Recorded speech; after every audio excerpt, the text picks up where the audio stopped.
Let me just start off by saying my name is Mohammed Dassiger. I'm the president of the Islamic Society of Western Mass. This program is really important, so I'm hoping there's going to be more people that are going to gather us. Usually, if you don't know, Muslims by now are usually late. So we'll probably show up right around 7 for the food. But anyways, so on that note, I'm going to pass it off to Mehlaqa Samdani, and we'll have her kick off the evening. Thank you.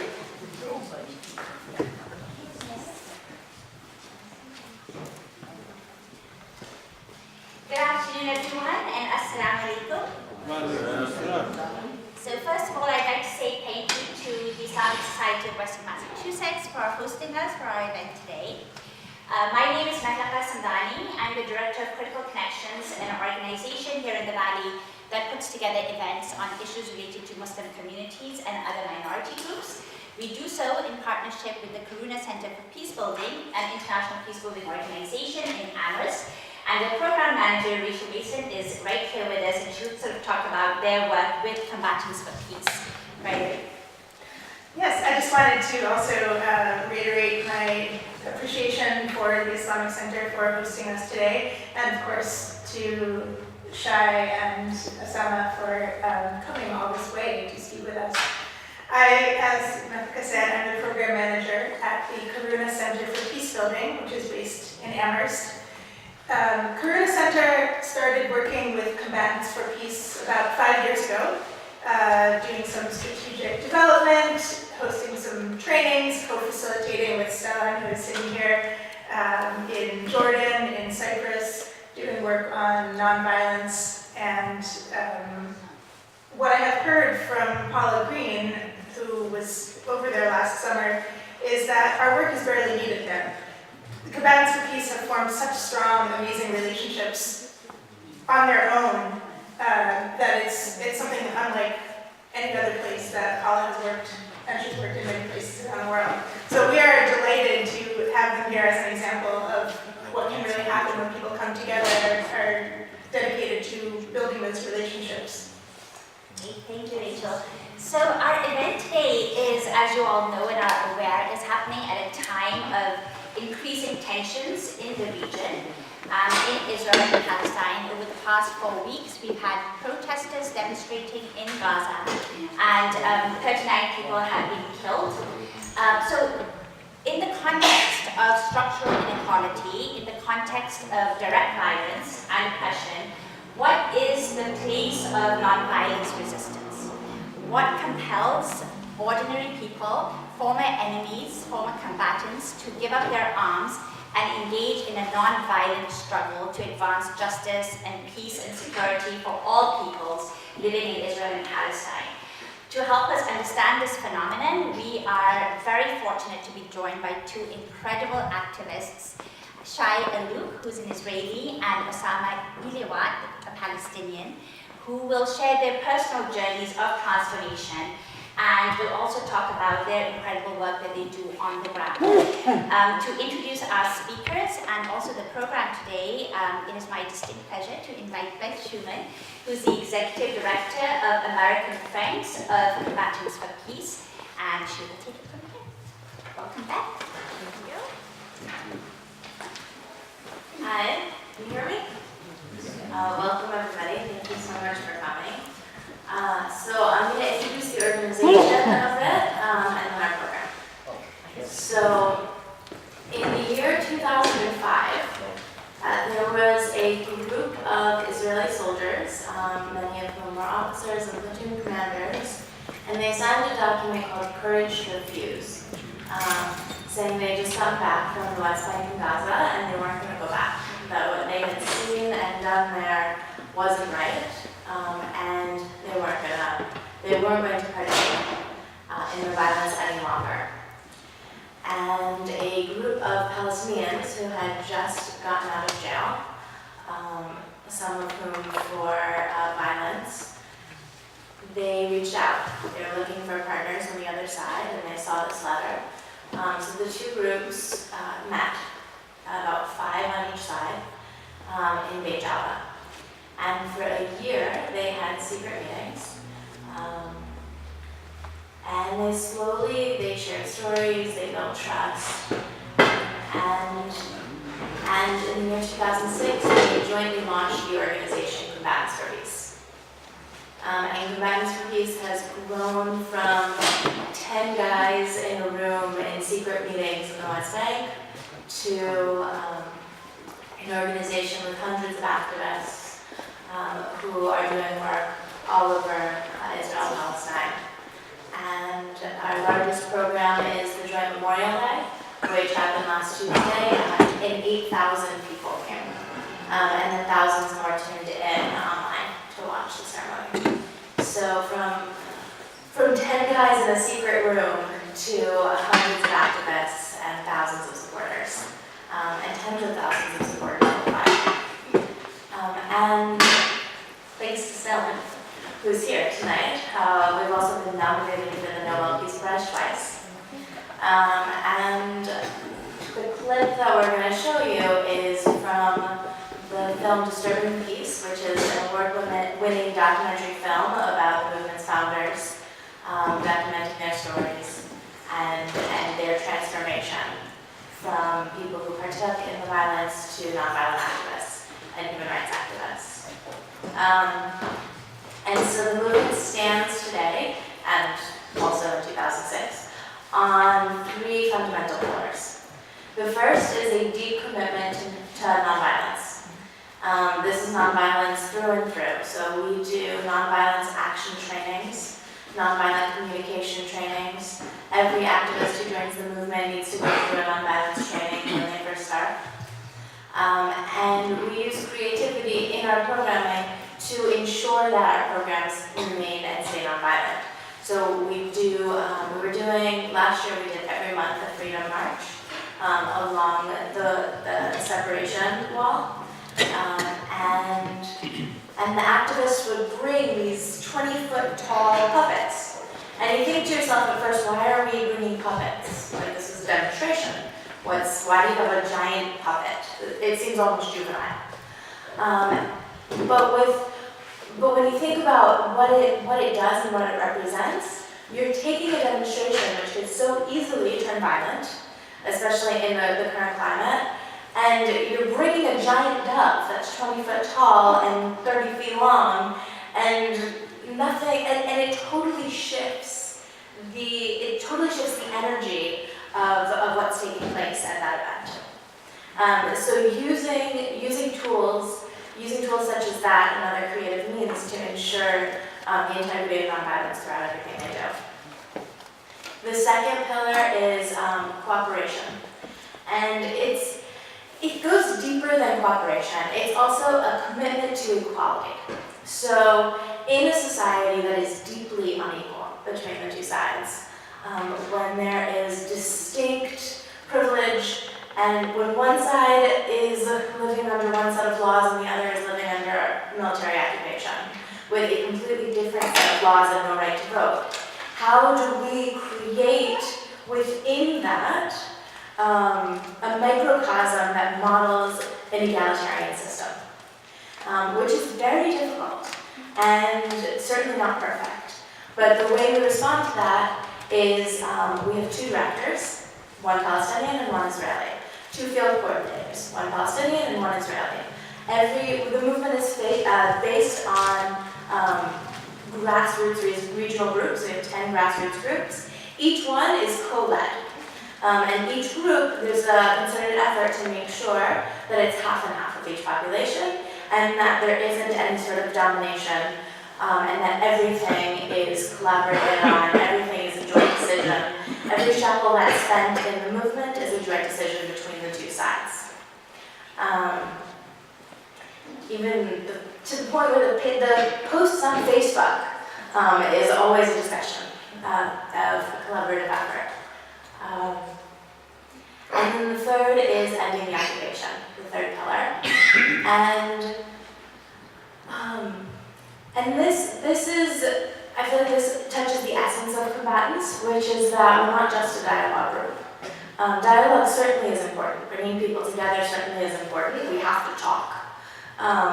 But there's a lot more to it. You can't just come together and then have a meal, and then one side goes back to a comfortable home in Tel Aviv, and one side goes back to a refugee camp. You have to come together to make social change. And so the third pillar of ending the occupation is a commitment to doing something, to grassroots action and activism. Because while coming together to talk about things is great and important, it's certainly not enough. We need to be actively promoting human rights and social justice. So that's where we stand today. And without further ado, we have a 26-minute video clip, and then our speakers are going to share their stories, and then we'll have some time for questions at the end.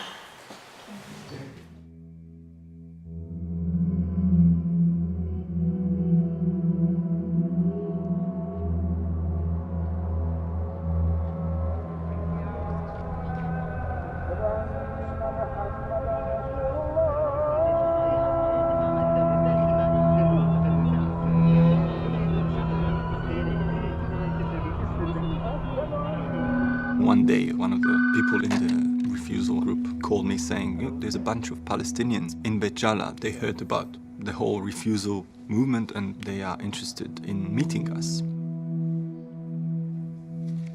And I said, where?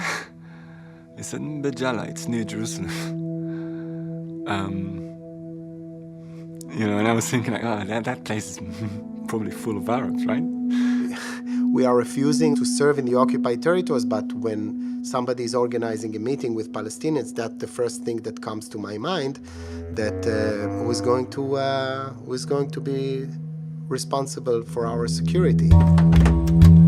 And the next thing that comes to my mind is that I need a weapon.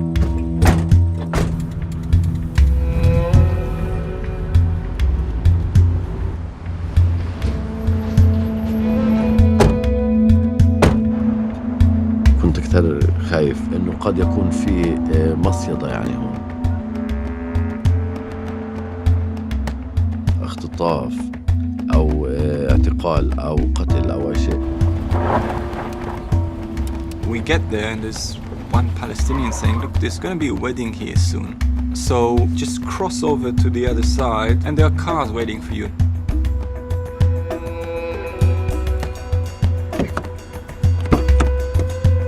If they want to kidnap us and hold us hostages or kill us, they can just do it. We don't really know who these people are.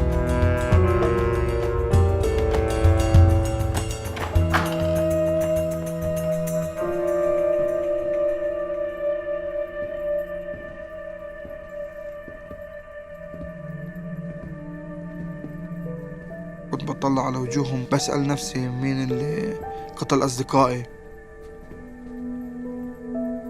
הרגשתי המון כעס. כעסתי עליהם כטרוריסטים. I'm looking at those whose role was to fall when I shoot. The enemy. They felt that they could kill me without blinking. كان بدي أكلهم. مش طايقتهم. إيش يعني هدولا؟ هم قتلوني. وقتلوا عيلتي. وقتلوا قرايبنا. بس تطلع في وجوههم وفي يعني في لغة الجسد تبعتهم، هذا برجع لك كل المنظر اللي بصير معك مع الجندي الإسرائيلي اللابس عسكري وسلاح.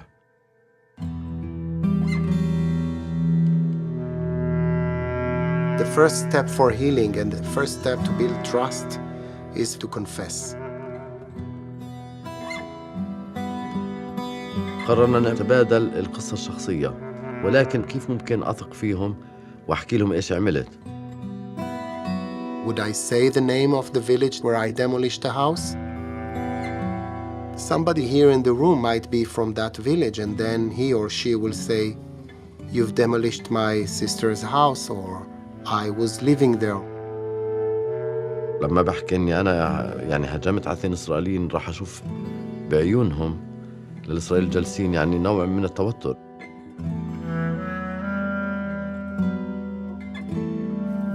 כשסיימתי לספר את הסיפור, הם ראו ולחצו לי את היד עם איזה רגשות מאוד מורכבים.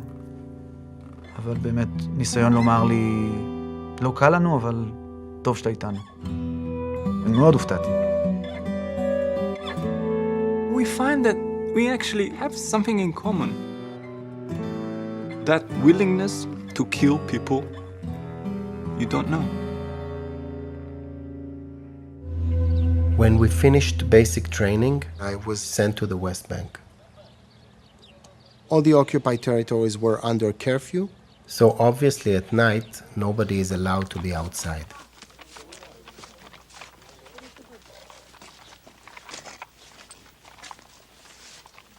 الجيش عملوا منع تجول على المخيم من 5 للمغرب لثاني يوم 5 الصبح باستمرار كل يوم، واللي بيطلع في الساعات هذه طبعا يتم اعتقاله أو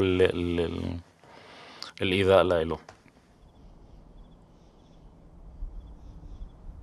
كنت أقل من 16 سنة تقريبا بأسبوعين.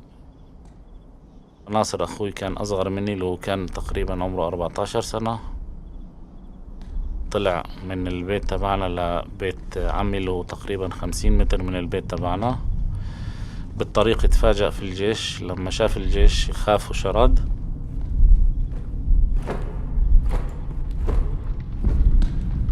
الجيش اللي حكوا له أطلقوا عليه رصاصة.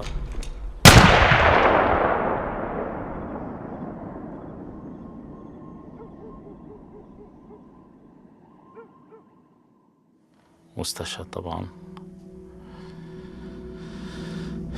أنا ما بعرفش كيف في هذيك اللحظة قدرت أتحمل الموقف. أنا شعرت إنه كأنه السماء وقعت على فوق راسي في هذيك اللحظة.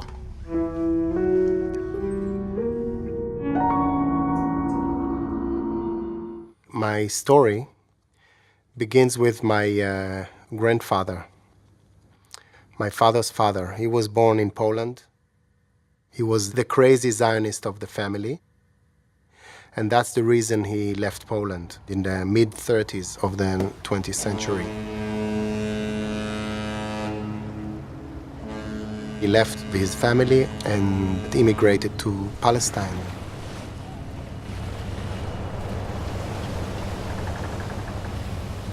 All his brothers and sisters and parents and uncles and cousins and aunts and everybody, no one survived.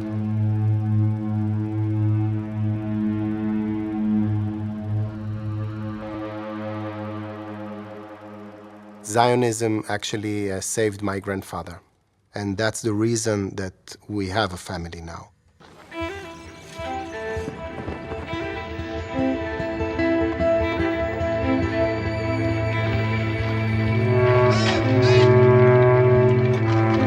אנו מכריזים בזאת על הקמת מדינה יהודית בארץ ישראל.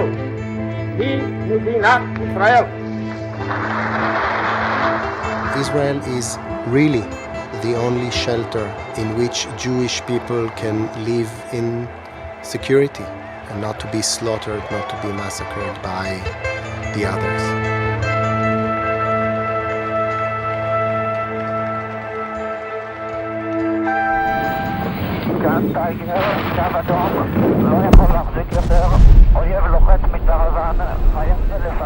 I grew up in a kibbutz not very far from Tel Aviv, and my teen years I became more aware of what it means to be an Israeli, and I think that more than anything it was the army. War stories and war memories were all around, you know, in school, in the ceremonies.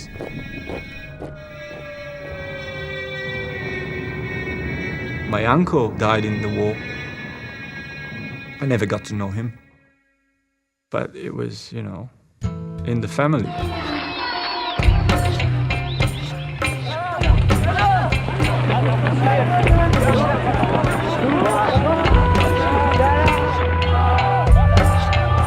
I was admitted into Sayeret Matkal, the most prestigious unit in the Israeli army. I was extremely proud. I knew my father was proud.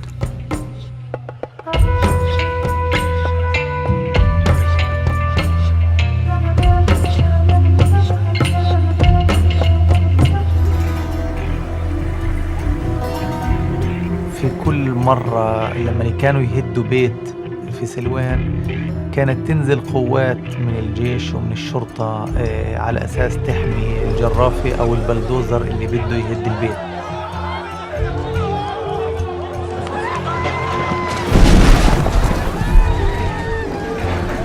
وانت صغير ما كانش مسموح انك تتواجد في المناطق زي هاي لانها كانت خطر.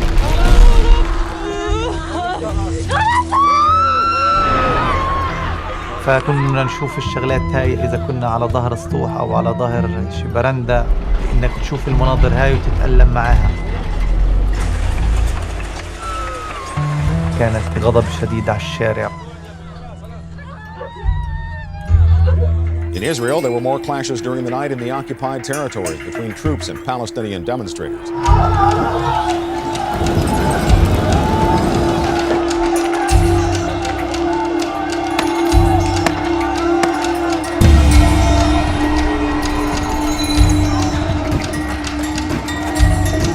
فرصة وحيدة إن أضرب حجار، بلشت أضرب الحجار. هم الجنود في داخل الدورية قد يطلقوا عليك النار، ولكن أنت تختبئ خلف مثلا ستار معين وتضرب حجارة وتكون ملثم.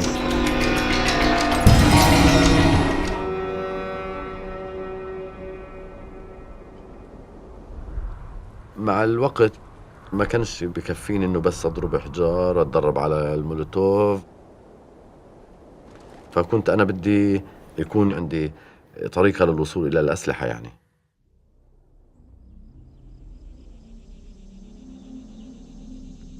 أنا وشخص آخر اللي هو تم هدم بيت أهله قررنا إنه نقوم بمهاجمة 1 أو 2 من الإسرائيليين وبالتالي أخذ سلاحهم.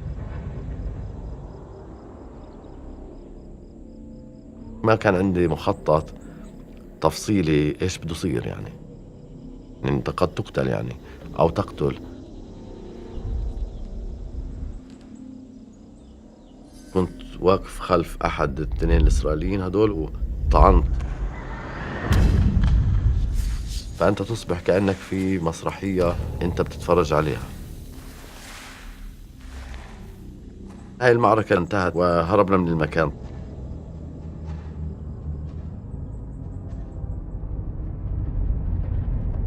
بعد ليلة أو ليلتين جاء الجيش واعتقلونا، وأنا كنت زي اللي رايح على المجهول يعني ما بعرف شو راح يلاقيني يعني.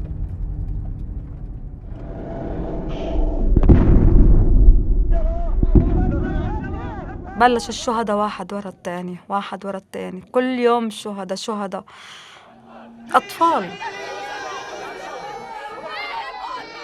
استشهد ابن خالتي عمره 17 سنة، كان طالع من المسجد. استشهد ابن خالي عمره 14 سنة، طفل صغير مروح من المدرسة. استشهدت بنت حماها لأختي عمرها 15 سنة.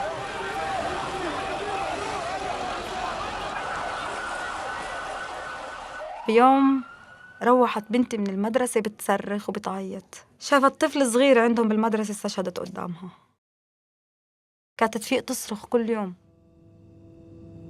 كنت أخاف كتير على بنتي. انخنقت. كان أنا عندي غل وحقد مش طبيعي عليهم. اللي بصير غلط. صرت أفكر كتير إيش أنا دوري في الحياة هون. فاخترت إني أعمل عملية استشهادية.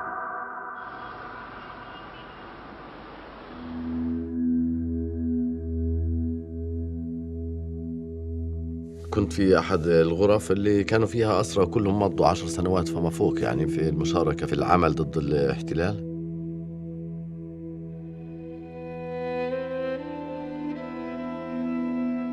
وحضرنا فيلم عن الهولوكوست. بعتقد إنه الفيلم كان شندلرز ليست، وكان يعني في الغرفة كلنا يعني انفعلنا عاطفيا كنا نبكي يعني.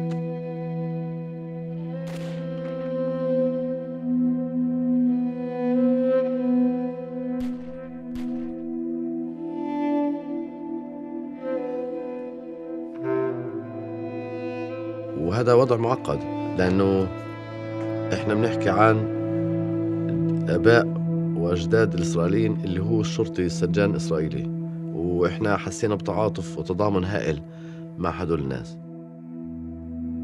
كنت أصبحت أكثر أنا منفتح يعني على إنه أستمع مع الإسرائيليين، وصرت أقرأ عبري، صرت أفهم الصراع كمان من وجهات نظر مختلفة، فصرت أحاول أشوف الصورة بشكل خارج السياق إذا بدك. كنت ماخذة فكرة إنه كل الإسرائيليين واحد شر. في يوم انقتل أخوه وحدة سجانة في عملية من العمليات الاستشهادية.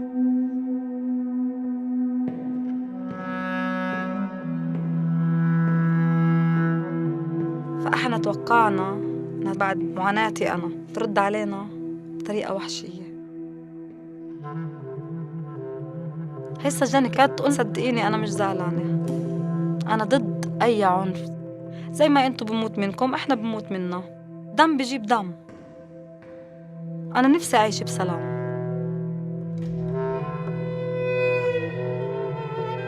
صرت أفكر كتير وأعيد حسابات كتير، لقيت إنه لا، في خير، ممكن يكون في خير. انت بتعرف رأيي جميل انه انا بحبش يشاركوا في هيك اشياء. اوكي، وانا بحب يشاركوا في هيك اشياء. بس هم صغار، بصيرش يعني احنا كأننا بنعطيهم الاتجاه ويمشوا فيه. انت بتعطيهم الاتجاه اللي انت بتشوفيه مناسب. انا مش راضي اثر عليهم، انا بقدر اثر انا بفرش عليهم، بديش انا اثر بفرش عليهم. انا بفرجيهم الطرفين، بفرجيهم من هان وبفرجيهم من هان، وبفرجيهم مش واقع لحاله. لما اخذتهم هذيك اليوم على مظاهرة النكبة شافوا الغاز وشافوا الجنود وشافوا الطخ وشافوا كل البلاوي، ومن جانب اخر بفرجيهم المسألة الثانية انه في مظاهرات سلمية بتصير. يعني انت يا جميل يوم النكبة فرجيتهم هذا هو واقعنا بصراحة. هذا واقعنا على الطخ والمحسوم والى اخره. هدول اللي جايين الكم واحد اللي جايين في المؤسسة، كم واحد قديشهم بيمثلوا في إسرائيل؟ مش كم واحد يعني اللي هم كده يجوا يقولوا لنا احنا بدنا سلام ويبقى احنا ملاح ومحسننا وهي بنسوي مظاهرات تضامنا معاكم، وهو قاعد في نص أرضي.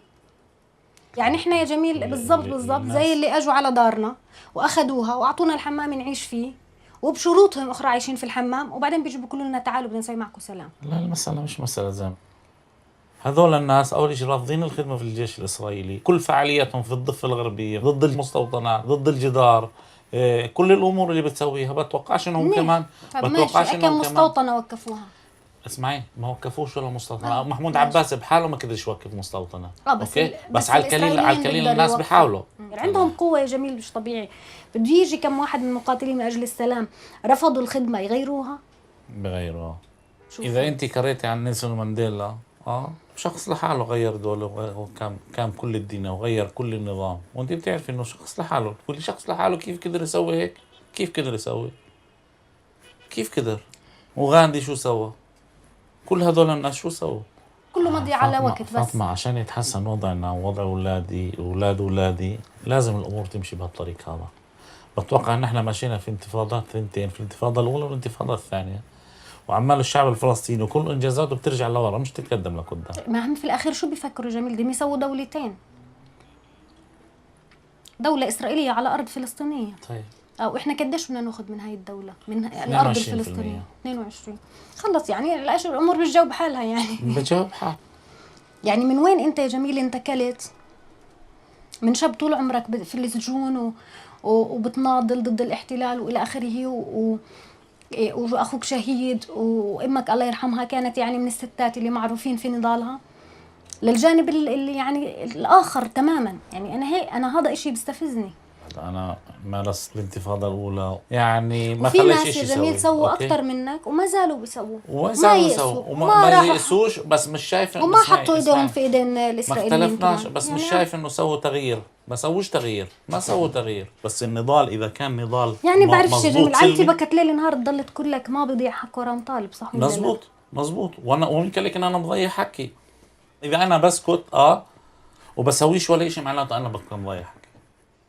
هذول الناس اللي انت بتشوفيهم الحين بيقولوا لك تطبيع وغير تطبيع اللي بيطلعش يناضل عند المستوطنة او على الارض اللي اليهود صدروها، او حتى على الجدار. هذول الناس اللي مضيعين حقهم، اللي بيضلوا ساكتين هذول اللي مضيعين حقهم. لا هدول محافظين على كرامتهم. لا مش محافظين على كرامته. لا كيف؟ اذا الواحد يقعد في داره ويضل ساكت معناته مش محافظ على كرامته.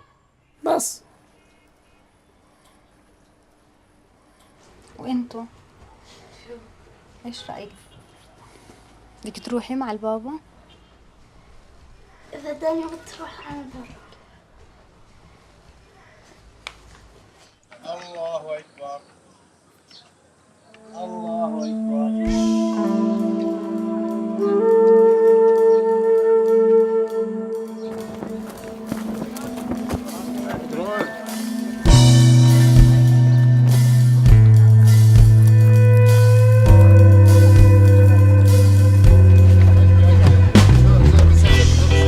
وين؟ طيب ماشي. هلا بلغوني انه في جيش في المنطقة، وهذا الاشي عماله بعيق كل الترتيبات اللي بنسويها. يعني عمالنا بنشتغل على الاشي المفاجئ اللي راح يكون موجود في الشارع في المنطقة.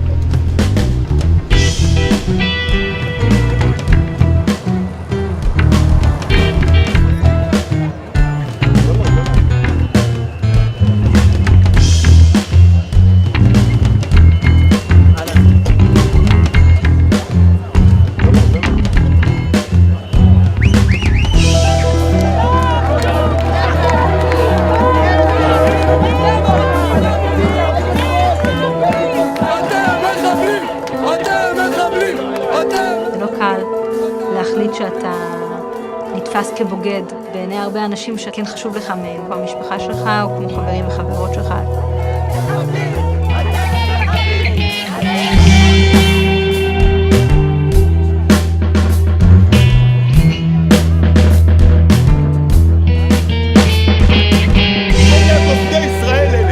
אלה צריכים להיכנס לכלא. אלה צריכים להקיא אותם במדינת ישראל, להקיא אותם. אלה עושים את הנזק למדינת ישראל. חיילים ופצועים נהרגים, והאסונות האלה עושים הפגנה נגד מדינת ישראל, נגד המדינה שלי, הזבל הזה. שאלוהים ייקח אתכם. We are patriots, but patriotism does not mean that we stand for everything our government does. On the contrary, I'm critical because I want to stay here in Israel and raise my children here.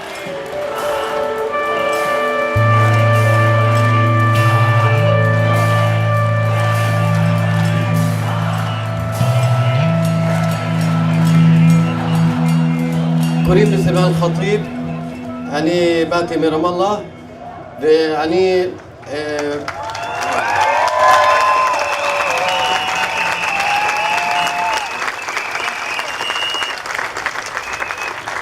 אנחנו ישראלים ופלסטינים קוראים ביחד לשני הצדדים לנהוג באומץ ובחוכמה, לעצור מיד את המלחמה בעזה ולייצר הידברות רצינית באופן מיידי. אין פתרון צבאי לסכסוך שלנו. השותפות בלוחמים לשלום לימדה אותנו ש12 מיליון האנשים שחיים בין הנהר לים הם כולם שותפי גורל. המלחמה אינה גזירת הגורל הזה. לא טילים מעזה, לא כיפת ברזל, לא F-16 ולא המרכבה שתביא את השלום. השלום צריך להיות ביטחון ועצמאות לשתי מדינות. בואו נחיה בשלום ובשלווה, שתי העמים במקום הזה. לא אנחנו נסלק אתכם מפה ולא גם אתם תצליחו. שתינו אנחנו צריכים להסתדר בארץ הזאת ולחיות שתי העמים ביחד. שלום וכבוד לכל העם. תודה רבה.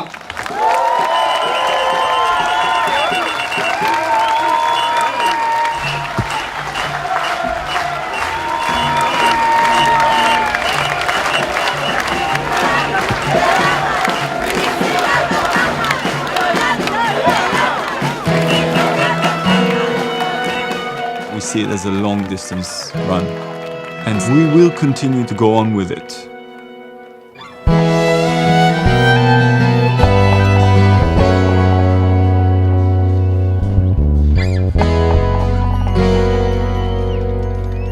لا يغير الله بقوم حتى يغيروا ما بأنفسهم. التغيير يبدأ بالشخص ثم يؤثر يعني هاي الطاقة الإيجابية على الآخرين وعلى المحيط.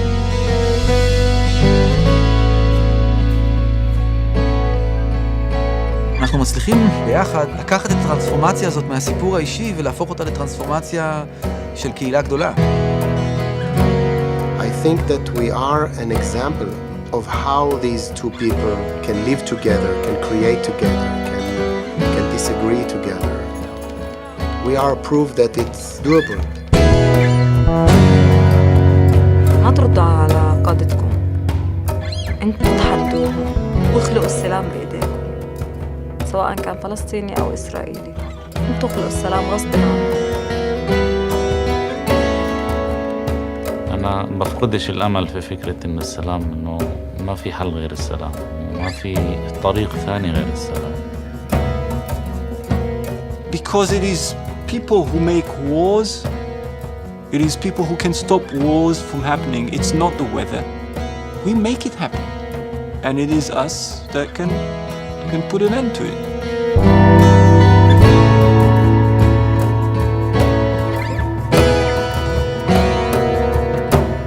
النيراتيف ببلش من الرجل وزوجته لعيلته لحمولته لقريته لمدينته لدولته لدينه لقارته للعالم بأكمله حتى تصل للهيومانيتي للإنسانية.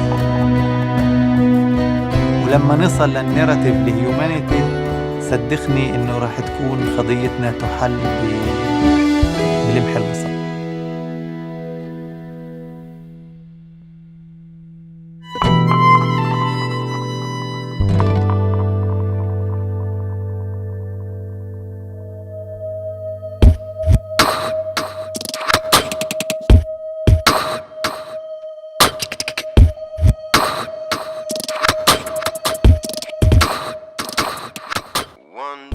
So without further ado, Shai and our two speakers. They're going to share their personal stories, and then we're going to open up for questions. Shai.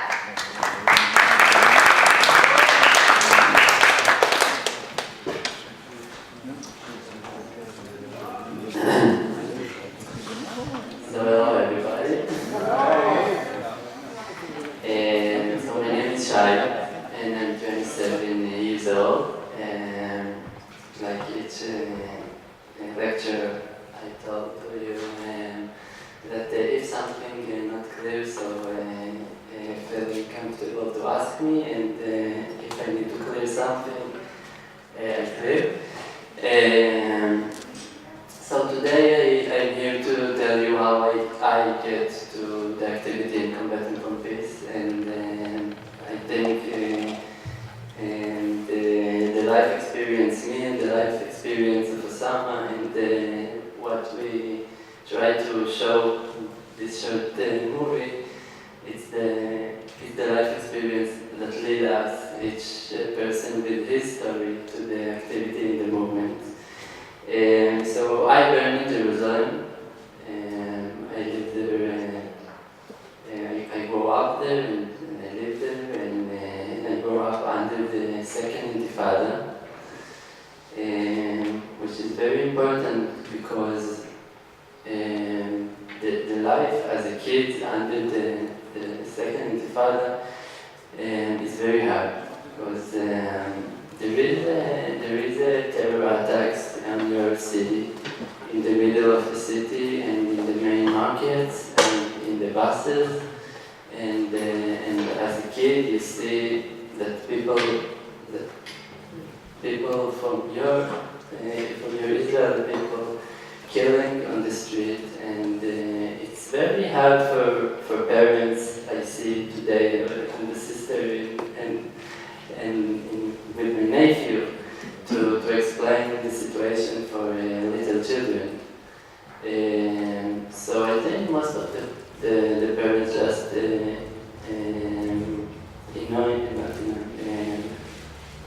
not explain it very well, and what you get and what you feel as a child is just what you see in the news, in the newspaper. maybe in schools, but the general experience is there is Palestinian people that really try to kill you.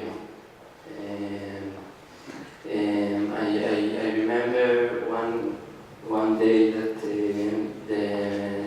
the bus that leads to my school is bombed, and one child from my school killed in this bombing, and all of my friends and me was shocked that you all the time say it's never happened to me. It's something that a small percent of people are really hurt from this situation, but until it's coming on your door. And then I joined to the youth movement, the Israel Scouts, and the Israel Scouts we learn how to love the country and what it means to be patriotic and what it means to love Israel and protect Israel. And with the experience of the childhood, it's you get to understanding that love Israel is protect our land and protect our people. And I think it's very holistic ideology that you are Israeli and someone wants to kill you, and you make everything to protect your family, and you get to 18 years old, and this is the time for the people in Israel to go to the army. And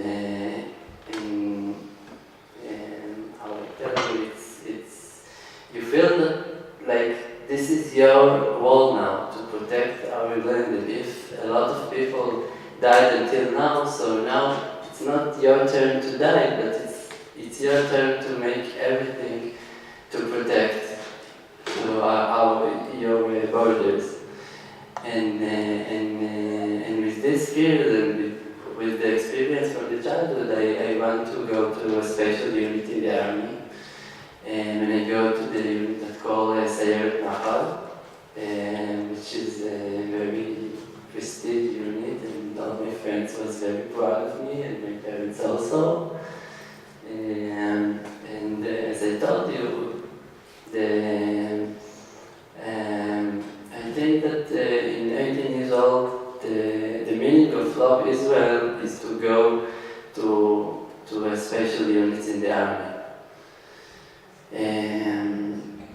And with all these feelings, I started training of 1.5 years.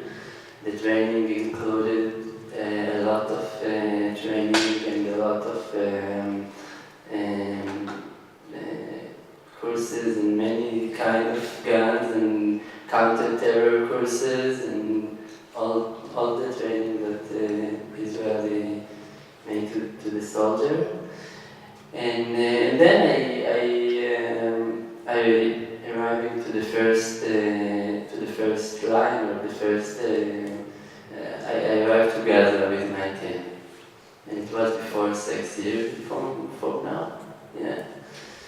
And it's very clear because you're young and nobody told me about political issues, and there is a border, and there is a Palestinian that want to kill you, and there is your people that you need to protect them.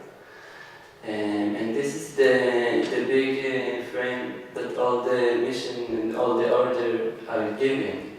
And you mentioned before the situation today in Gaza. So before 6 years, it was probably the same. In the Earth Day before 6 years, I was take part in operation against demonstrator in Gaza. In my team, there is 5 snipers. The team is 20 soldiers as a team with 1 commander, and the 20 soldiers separate for a little group of 5. And missions, and each one have his little mission inside the situation. So there is the sniper, and there is the soldier that available all the tear gas and all the things that we use before we use in armed weapon. And the day before, the intelligence told us that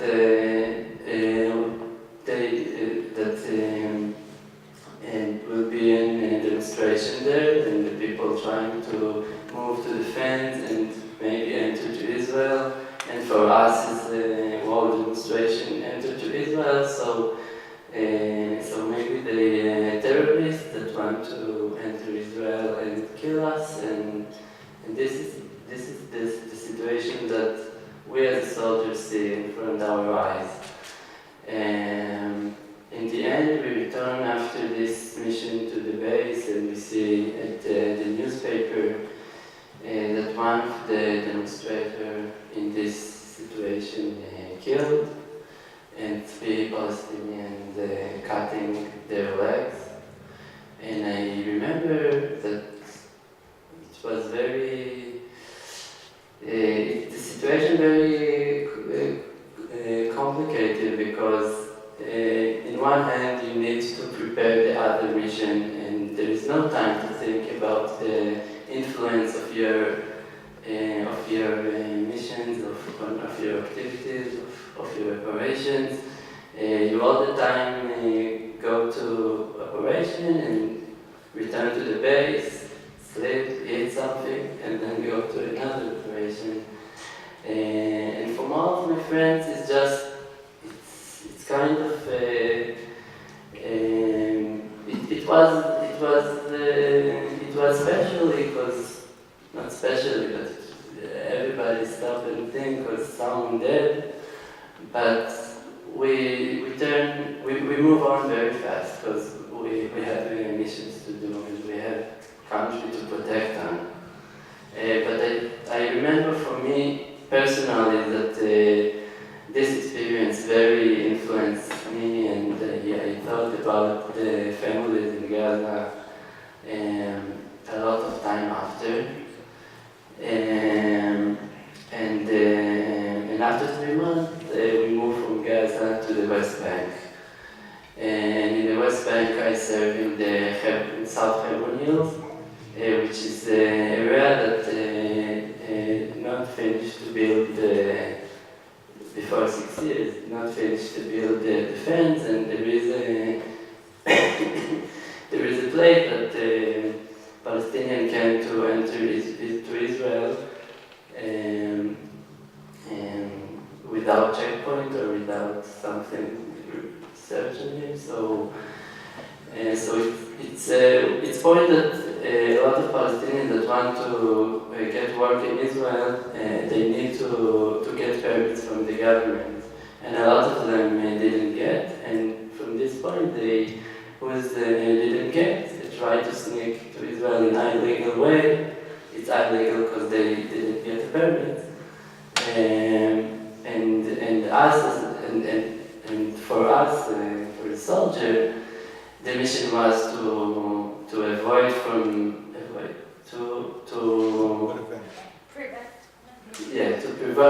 prevent illegal entrance to Israel, because any Palestinian that enter illegal to Israel can be a potential terrorist. And this created a situation for all the 3 months we just run after Palestinians that try to enter to work in Israel in the end. And these 2 experiences is part from a general service in the West Bank, that if in Gaza it was very clear, like I said, there is a clear border.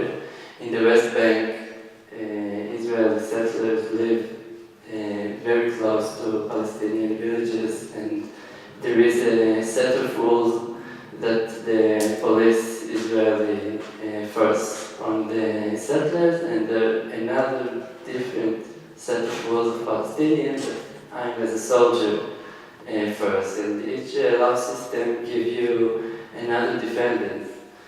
And I remember, like, as a soldier, I have many questions of this situation, of this not equality situation. And I remember that that in the West Bank, I want to speak with Palestinians, to meet Palestinians, and to ask them why you want to kill us all the time.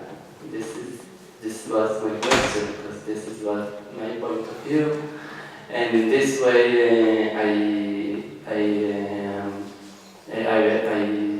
search in Google some very general stuff, and then I opened the website of Combatants for Peace, and I asked them if I can to meet Palestinians that live when I served in South Hebron Hills.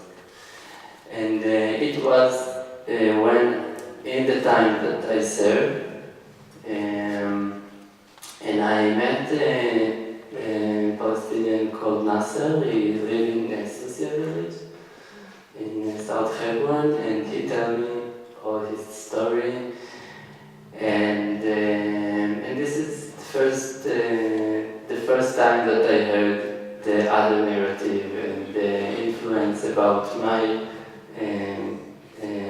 the fact that I soldier in the West Bank. And after I think a month or 2 months, I go to my commander and tell him that I refuse to serve in the territories, which is a very not regular step, because as I told you, all of my friends tell me, but if you don't protect Israel, so who's protect us if not you? And if now all the people in Israel, they refuse to serve in the territory, we don't have a country, all of them kill us. And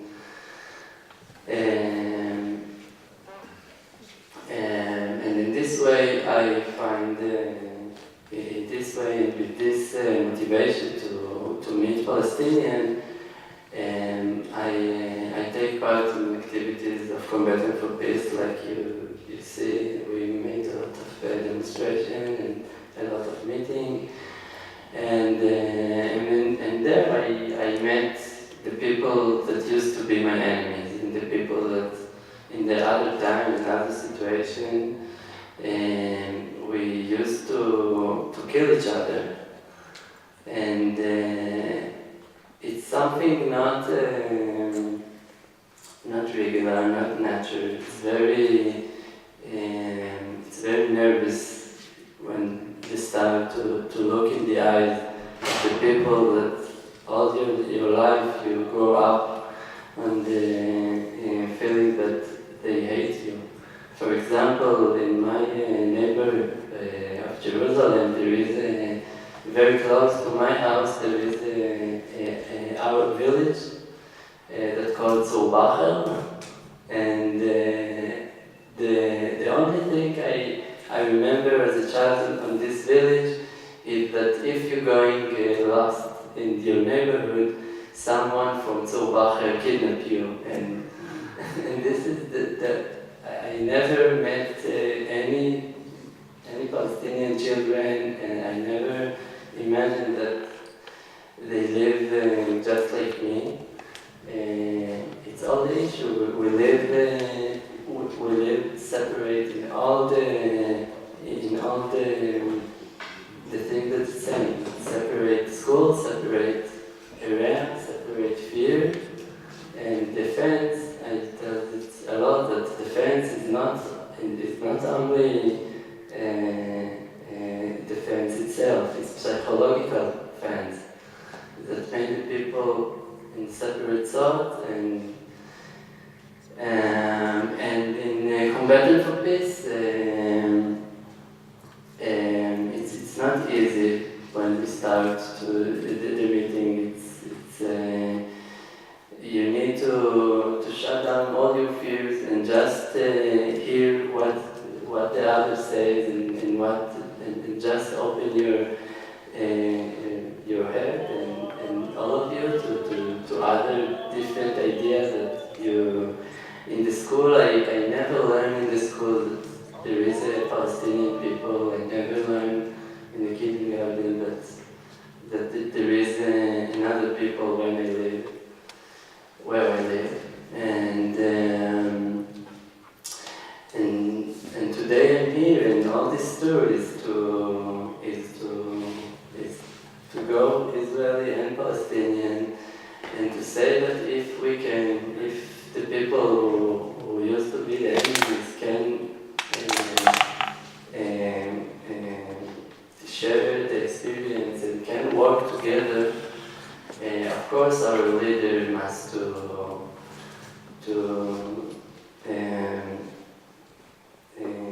think about any solution, but it's Combatants for Peace for me, and this is what I said for my friends, is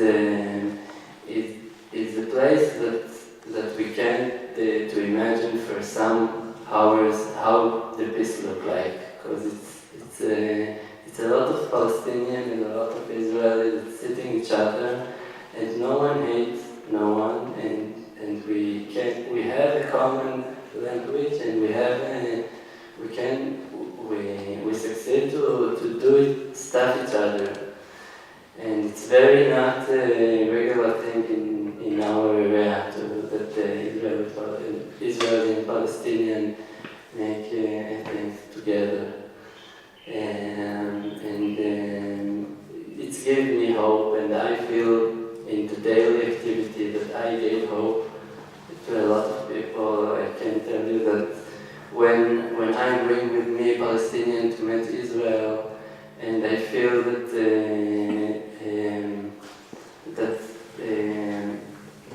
a new people getting to know a new world and a new narrative, and when I speak in the Palestinian territory with the youth that think maybe I take a violent act against the occupation, when they met me and they all the time ask, wow, you was a soldier with this thought and with this vision, and our coexistence is a very good example for what can be in the Middle East and what we can create in our area. Thank you very much.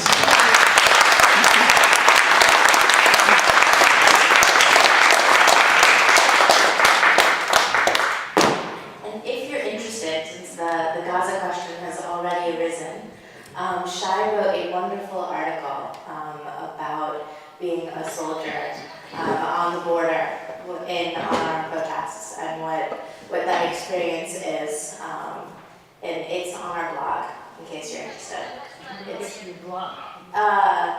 It's American Friends website, which is on my card, which you can ask me for, /blog, and you'll see it. It's a very powerful article. Should I go back to sit again? Yeah.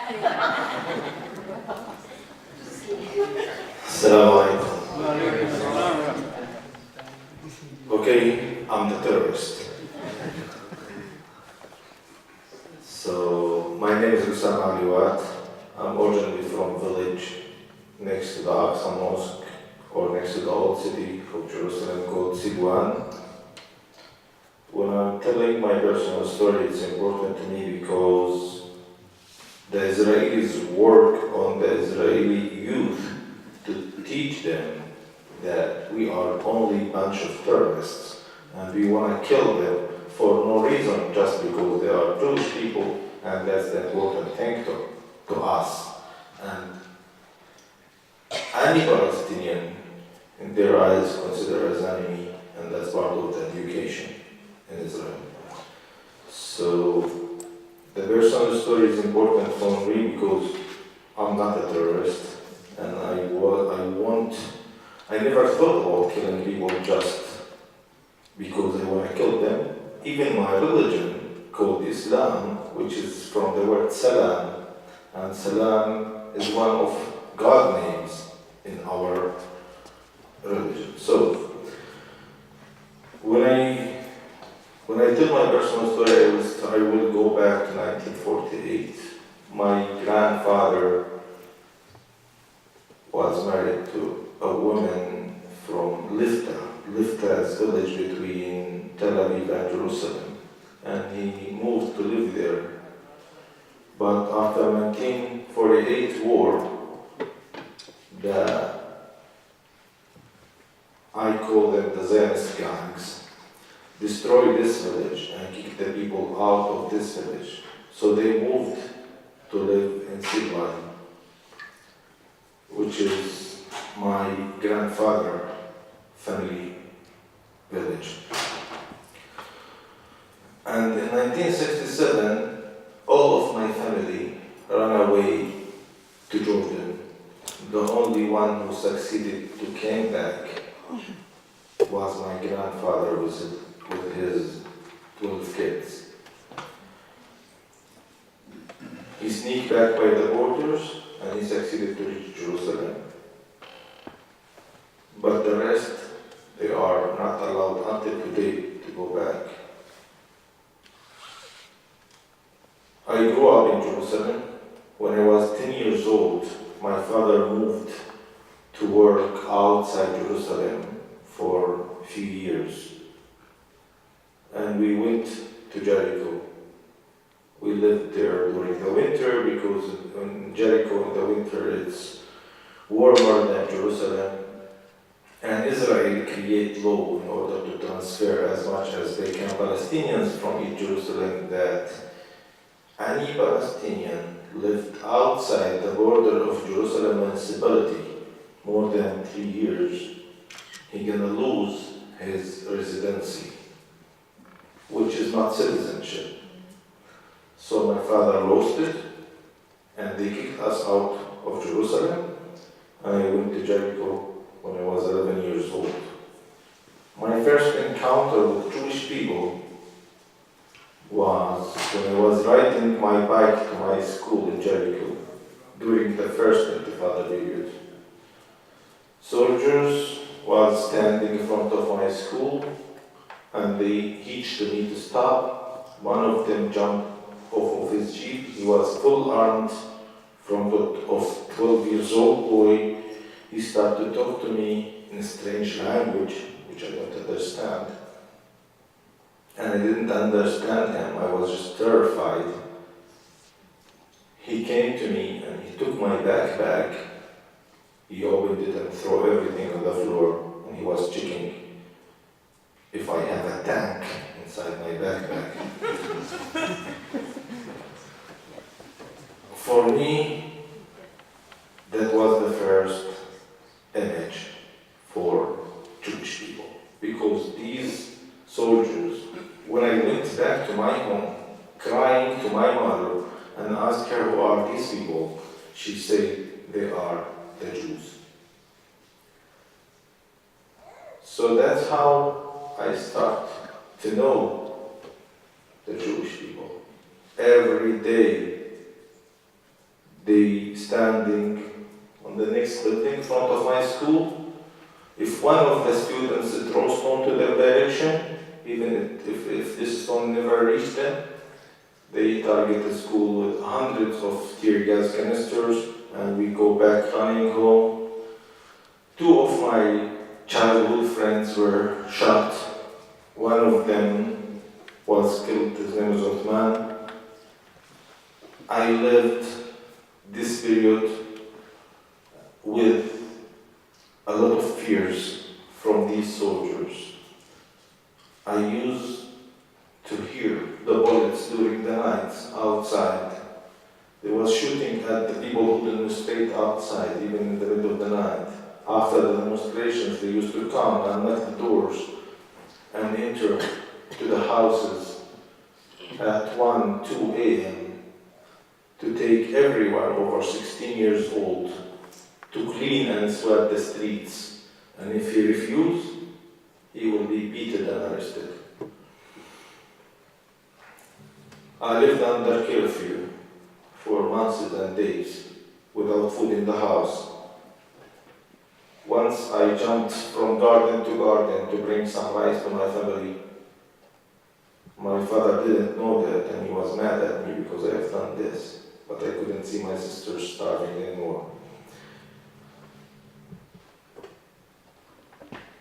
One of the nights after demonstrations, these soldiers came to our door as usual and they started to knock the door. Usually my father refused to open this door and he gave us orders, don't turn on the lights, stay in your beds, don't move, don't make any noise. To pretend that this house is empty. But one night, they kept knocking at this door, and I was waiting with my young sister, these soldiers to leave as usual, but they didn't leave, they exploded the door. And when I heard the explosion, I couldn't handle this anymore. I just jumped off of my bed with my sister, and I started to run to my father, my parents' room. In the middle of the corridor, I saw a huge person standing, full-armed huge person standing in the darkness over there. So I started to cry and scream. I was 14 years old by then, or 13. My father came and he started to complain why you destroyed the house and why you scared about my kids. They tried to take him out. He refused. They beat him in front of us. And my mother came to help. They kicked her in front of us and we was just crying. That day, I found out my enemies. I decided that the Jewish people are my enemies because the only thing I knew about Judaism, these soldiers who beated my father in front of me. I start to sneak out of my house to write graffitis against Israel. We used to collect money, the students, and buy these spray cans in order to write something against Israel.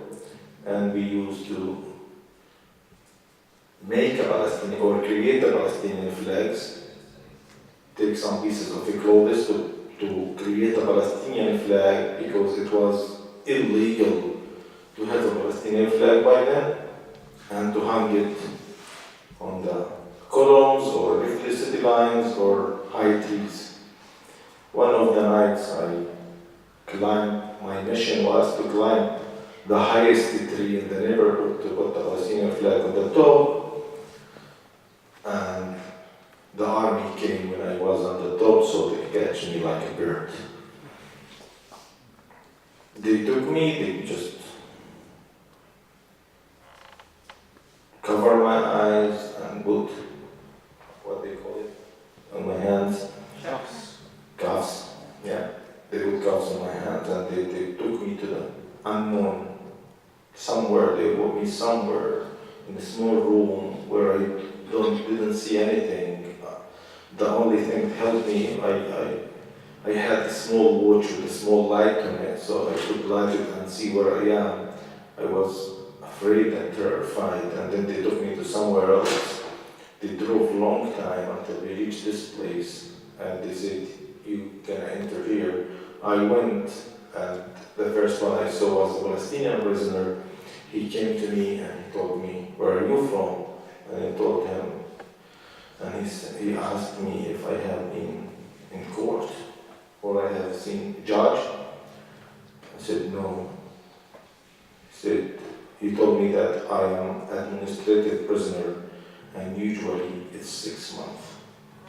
And he told me you can't be 14 years old child here. You have to be strong.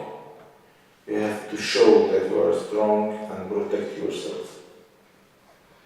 And there I remember that I lost my childhood that day.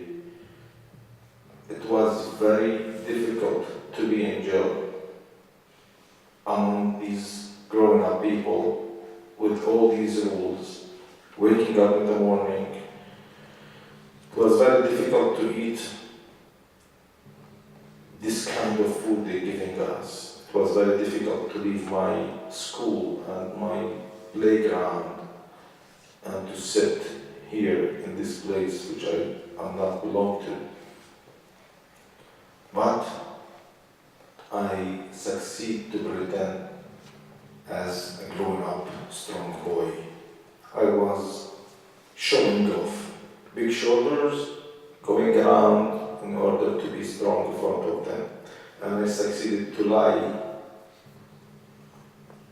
to all of them, or to trick all of them, but not myself. I also used to go before them to the bed to hide my head and cry as a kid. I cried because I wanted to be with my mother, I wanted to be in my school, I wanted to play with my friends. I went out. After 6 months, I was thinking that I'm going to be free, and I was waiting this day, but they told me the management decided to renew your period to another 6 months.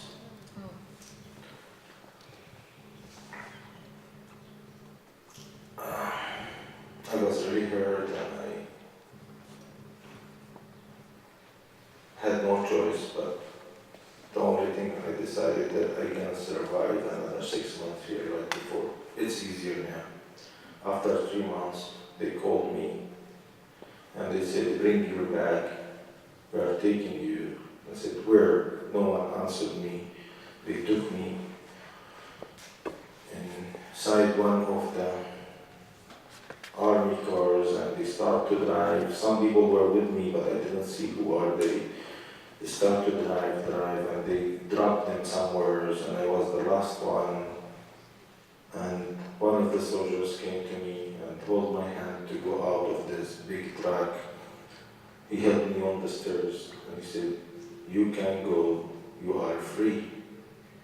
I looked around myself and I asked him in Arabic, his Arabic was very bad, but where to go? He just teach this direction, and I start to walk in that direction. It was empty, no one were there. The only thing I saw is light in the end of the way, and I start to walk and walk and walk. I don't know how long I walked until I reached this light. And when I went there, I was afraid to knock the door of this house because I didn't know by then who are these people. They are Jews or Palestinians. They are the bad people or the good people. I saw some Arabic letters and chapters of Quran written on the door, and I understood that it's a Palestinian house. I knocked the door, they came down at 5 a.m. and they asked me, like, what do you want? Why you are knocking our door at 5 a.m.? And I said, I am from Jericho and I want to go back to my mom. How I can do it? And he said, how come you want to go back to Jericho? You are 2 hours driving away from Jericho. You are in Jenin. I said, I don't know where's Jenin, but how I can go back? Can you order a taxi to me and my parents will pay to him? He said, no, I'm gonna drive you there. He took me to my parents' house. I entered in the morning at something like 9. My mother started to cry and she fell down, and my sisters and all the neighbors. After a few minutes, the leaders and the youth and the men of the neighborhood came back from their work, and they recognized that I am free. They carried me on their shoulders and they started to celebrate. The hero is free.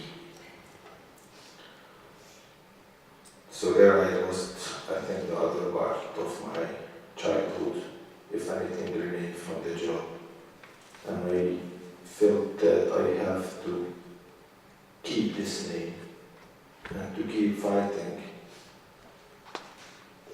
I passed a lot of things I can't explain it here during this intifada until the Palestinian Authority came, and I participated in the Palestinian police in 1995. In 1997, we get orders from the Palestinian police to protect one of the settlements next to Jericho after the revolution of the Aqsa tunnels, or the tunnels which was under the Aqsa. And people were angry and they demonstrated against this, but because of the peace process, the Palestinian police gave us orders to go and to prevent Palestinians reaching this settlement, this small settlement next to Jericho. I went there with my friends.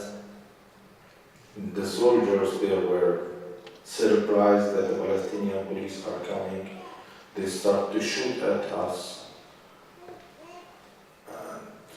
Unfortunately, our guns were empty. I was surprised that they didn't give us bullets. One of my friends was killed there, his name is Firas, and I was very mad. I tried to help Firas. I tried to take Firas to a safe place. I tried to reach the ambulance. The ambulance people came, and one of them get shot by the army. And they left his body for a long time until they succeeded to take his body. And I recognized after that Firas was killed in that place. I lost my mind and I said, I'm not serving in this police anymore. I'm gonna continue and resist. I was thinking about making a big thing against these people, against the evil, against the enemies. It's not because they pray in the synagogue and not in the mosque. It's because they hurt me enough. They hurt me enough during this period, and I never seen anything good from them. I continued resisting until 2000, the second intifada start. I participated in the Aqsa murders, and I was wanted for several years. I lost a lot of my friends. In 2007, the Palestinian Authority reached agreement with Israel. If any Palestinian of the wanted people put his gun back or put his gun away, they will not hurt him or arrest him. He can be free. And I refused this deal because I was thinking, what's the goal of making such a deal? I lost, what about my friends' blood? I promised them they was dying that I can take revenge. How can I stop now? How I can leave these soldiers who killed my friends living a normal life? They should pay the price. But one of the leaders, who was my good friend of the Aqsa murders, called me. He said, Usama, please, I have already 2 daughters, and I want to live with them a few days because it was dangerous to go back to your home when you are wanted. So he used to see his daughters for 2 minutes a day only. And I said, Bassem, what are you talking about? What about our friends? He said, we get tired. I can't continue this way. We are not making a real big change. Let's take a rest.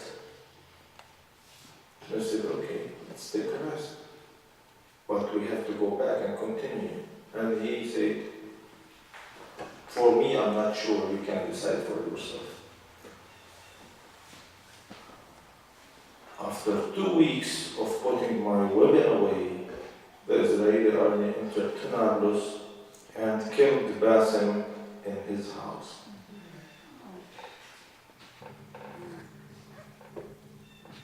And the excuse was, Bassem has blood on his hands. That means he killed a Jewish soldier or something like this.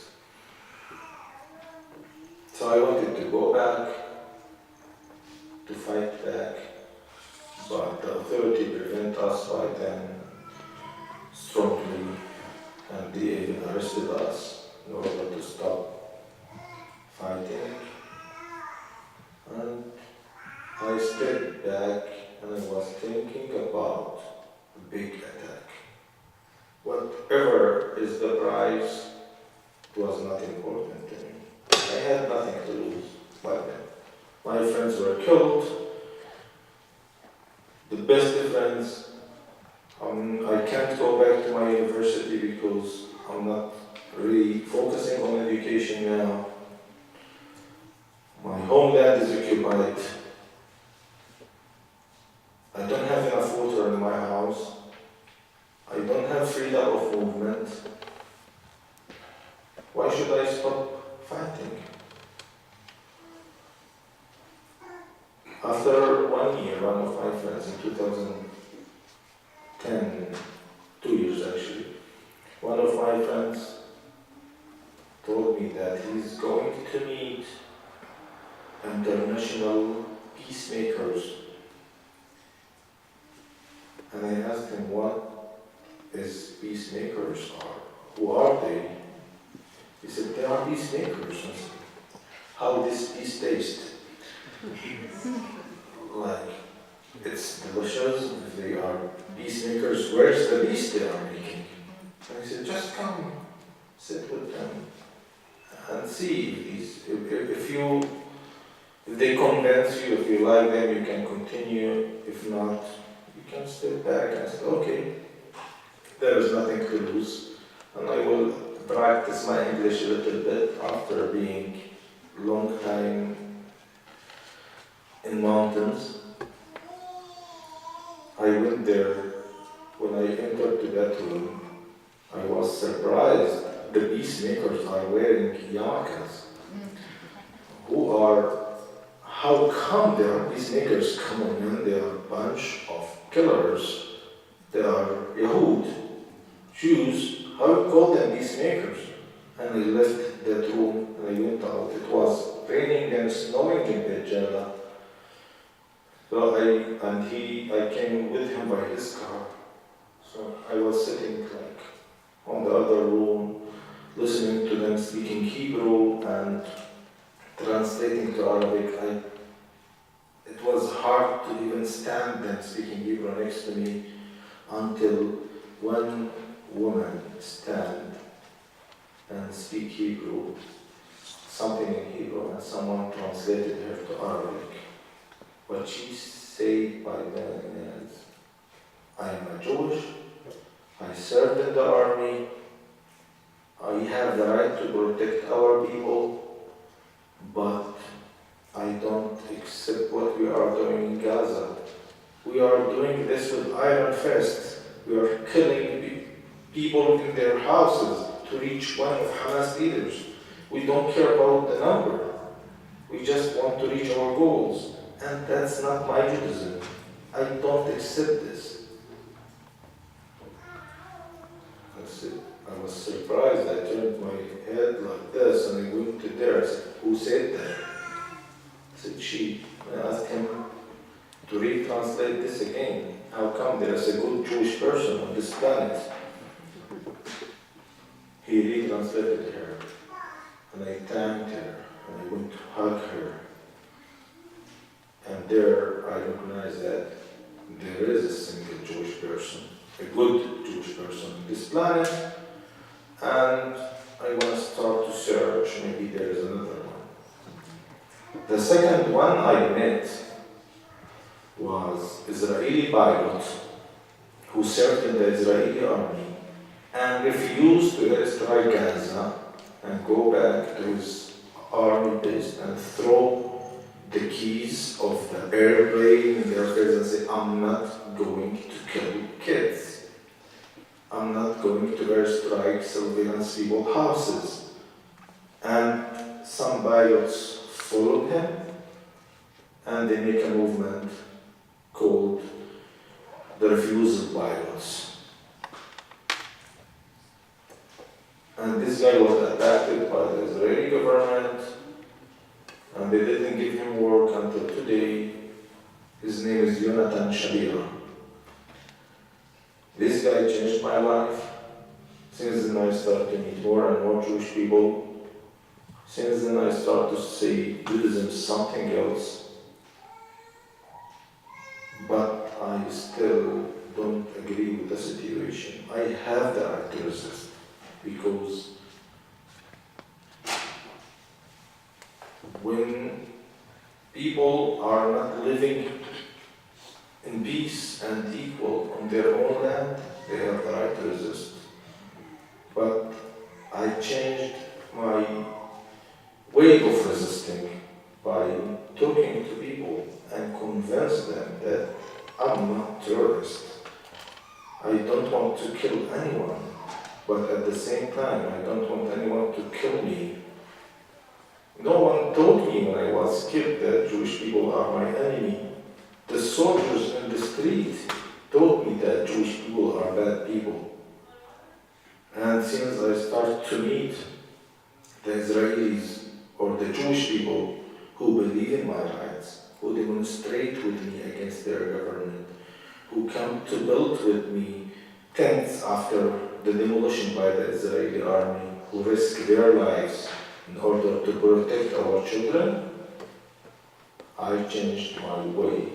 And I started to think that only with these people we can change the situation.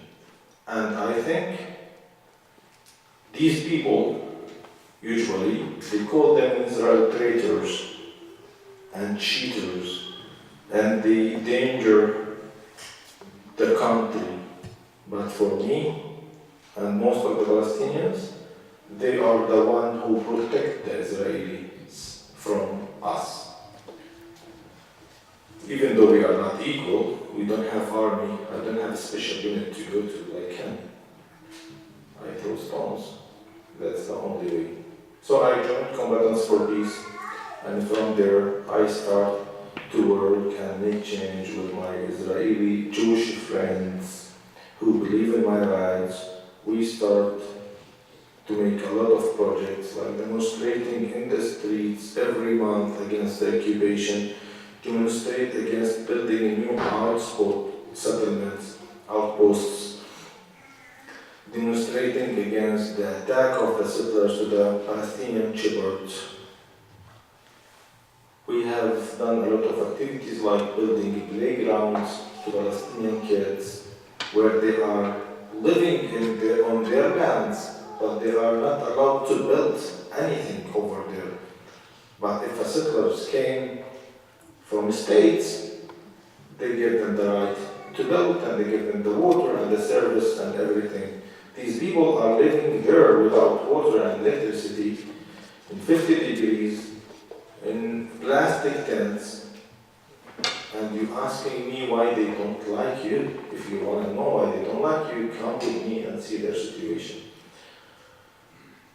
So, from this point, I start my change, and I'm here now to say that this is the only way. If you are a Muslim and you want to protect the Palestinians, you have to understand that violence will not take us anywhere. We are paying more and more price by using violence. If you are Jewish and you want to protect your own people, come with us, be with us, show us your humanity. Show the Palestinians that you are a human being and you believe in our rights. We are not against Judaism, we are not against anyone else. We are against occupation. We don't want to live occupied by anyone. We have the right to live free. And our movement, Combatants for Peace, for me, is the way to reach these goals. Thank you.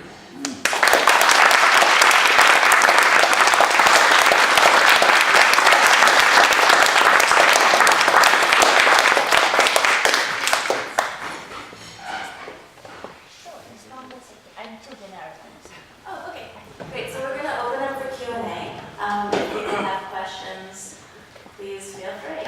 You can ask the hard ones too. Don't be shy. Okay. Yeah. I was just wondering, Oh, Beth, can I just interject, if you could pass the mic, because it's being recorded, and if that's okay, we could, Sure.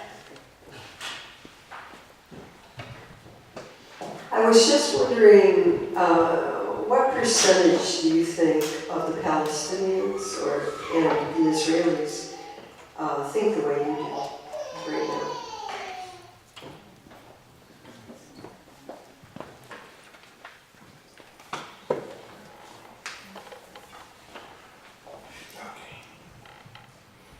I want to ask you what percentage of people believe in Islam at the beginning?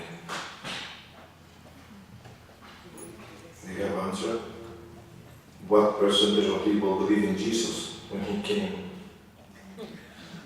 So always when you come with a new idea, no matter how many people believe in your idea, you have to believe in it. You have to be the change you want to see. And by the here you can continue. This is the, let's say, the smart answer.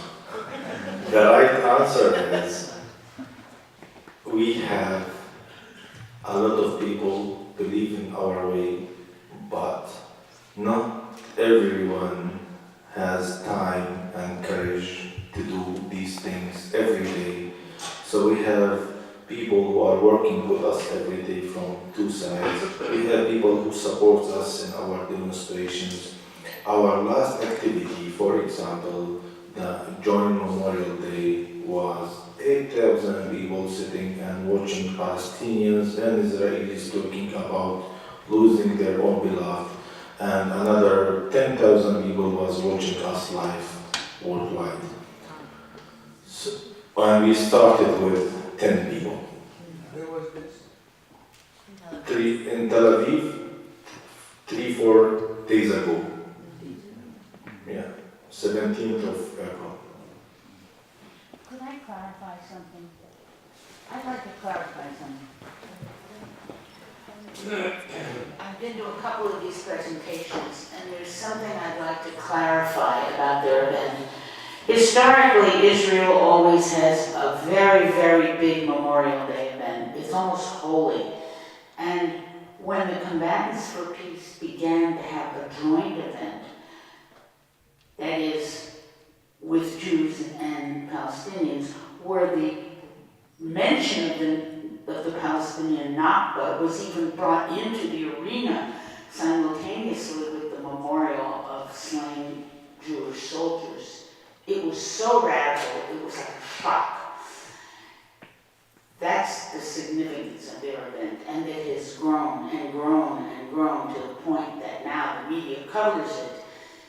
It was very, very radical and frightening to bring in mention of the death of Palestinians from 1948. And it is now, as I say, it's grown and become something. Still, the government doesn't like it, and right-wing people don't like it, but it has established itself and has some kind of legitimacy. And this year, more than any year, it's made international press. I just wanted to clarify so you understand that it's not just ordinary event.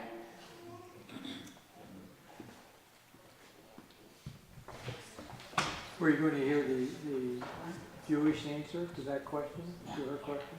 Did you answer how many people? How many in Israel, how much is the people who believe like you do is there? Because I read the Harrods and I reach there, I'm amazed that in the press, in the newspaper, there's so much, there's a lot of articles in favor of Palestinians, their rights, and it's an Israeli paper. So I'm amazed at that, but the same token I see is like politics. A lot of people don't agree with this. The people who write articles, they hate them and they sign death threats. So the question is, in the Israeli population, Israel has a lot of different population, they have different ethnicity, different groups. So in the educated and liberal, I understand there is more sympathy, but in terms of the whole population, how many people, what percentage you think, favor the existence of Palestinians and give them their rights?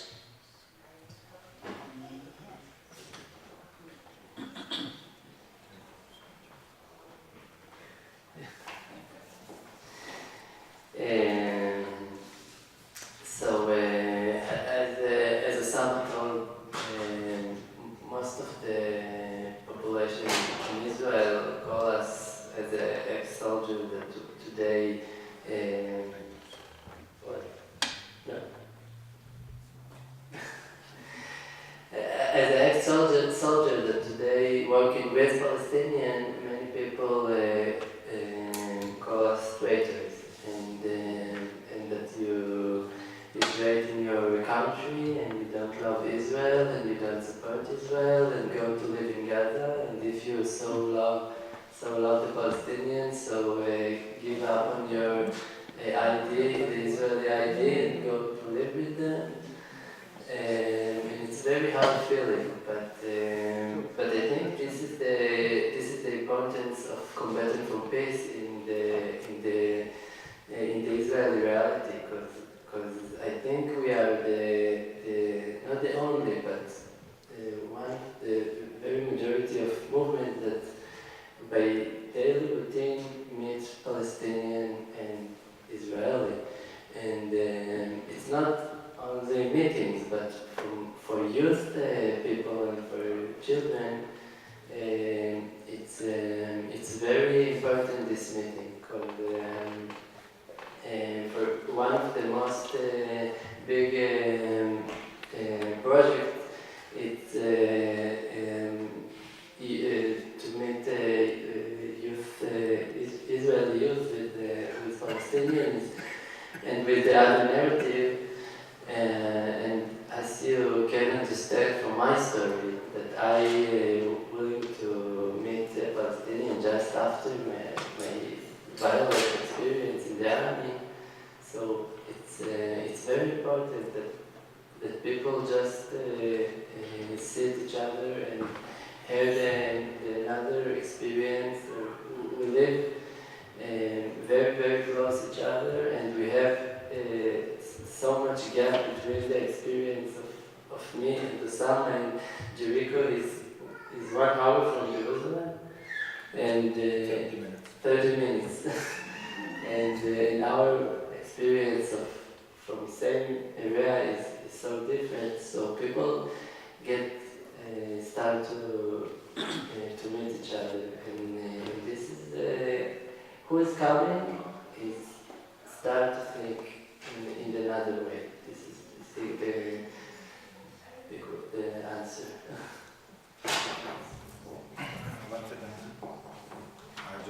I just want to mention something about Jericho and Jerusalem. I'm talking about the distance.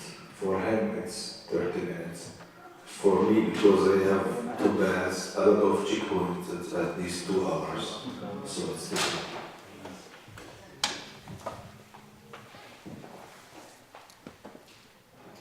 Is there a connection between Combatants for Peace and the Shofrei Shvika? Could you explain what that is? Breaking the silence. You can. Shofrei Shvika, by the way, mean breaking the silence. It's a group of Israeli ex-soldiers decided to refuse also to serve in the army and to talk about the crimes and the orders of the Israeli government in West Bank, especially in Hebron, because it's an apartheid zone, where there's 2 streets, one small street for Palestinians and big street for the Israelis, where the Palestinians are not allowed to reach their houses by their own cars, only the Israelis are. Even I can't go there because I'm not from there. So some of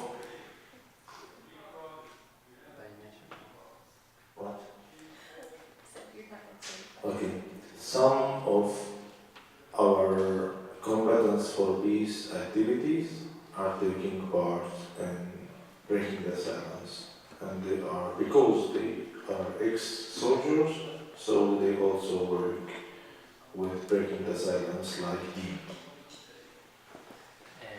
the main difference is that the Combatants for Peace is binational movement, and Breaking the Silence is only Israel movement. They're only ex-soldier, and it's very important difference because, for example, when I finish my army, I get testimony to Breaking the Silence, but when I just went to active,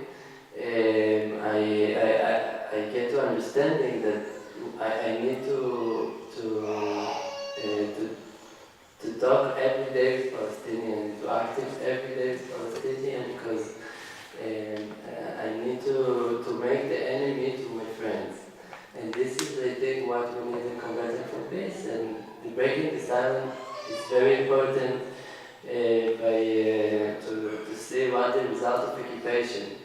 But they don't suggest any activity that you can take part of.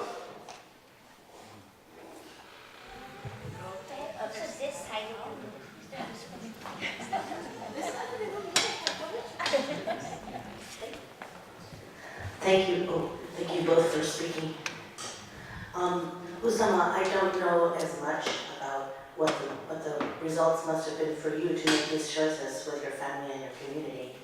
But Shai, I know a little bit more about yours. My daughter has some friends who refused to serve in the last few years. So I'm wondering if you could tell us what the results have been since that time, since the time that you joined together, what the results have been in your own communities or in your families or with work or anything else.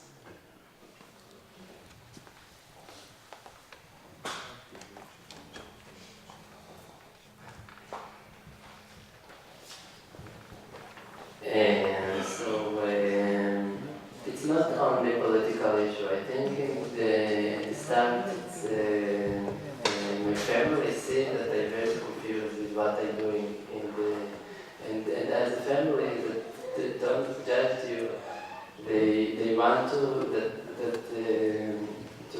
I make what good to myself. So first of all, it was personal decision that this kind of activity don't good for me. It's because a moral reason and a whole set of value, but I feel that my friends and my family very cared to me, and the first feeling was to strong me and to encourage me. But from the political aspect, it's not. It's very rare in the Israeli community to make this step, and I have friends that not talk to me anymore, or people from my family that they don't talk to me, but they don't talk to the subject because it's very sensitive things. But they see on Facebook my activity and my opinion, and I know that it's heard from a lot of them. But this is my truth, and this is what I believe, and the fact that Palestinian friends come with me and tell the people there is Palestinian that know only terrorists is make this opinion to come true.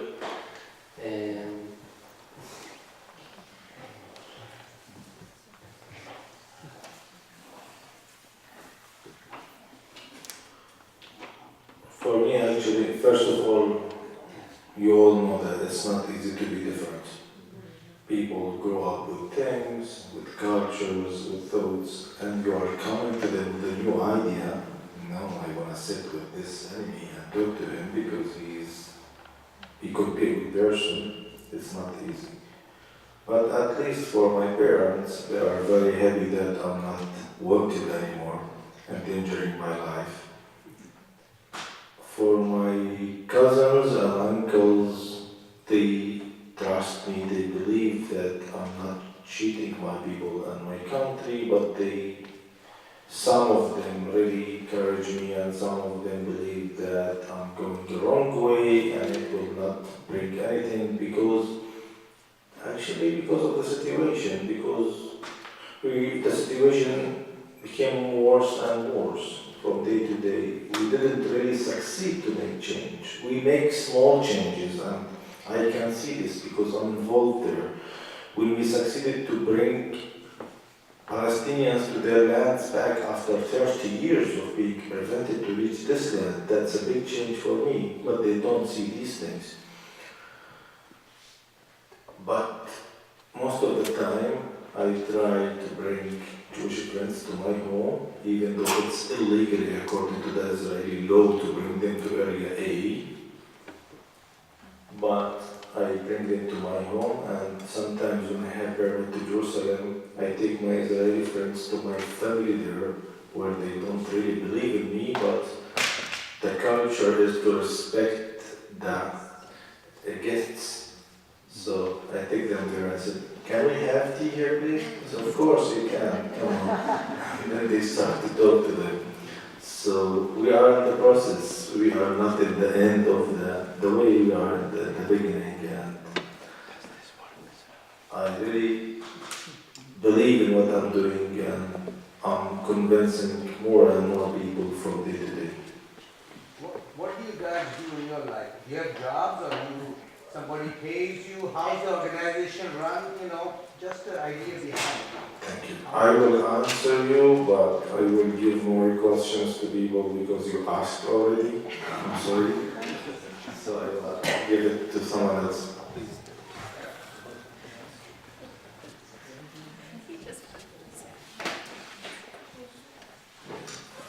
First, I just want to say thank you, both of you. It's just a joy and a privilege to hear you. I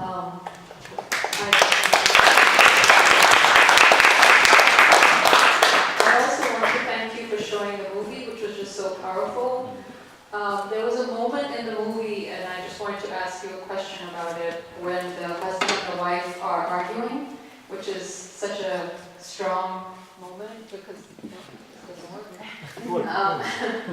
when the husband and wife are arguing about joining combatants or not, and then finally she said, well, what do they want? Do they want 2 states? And do you support that? And what does 2 states look like? 22%.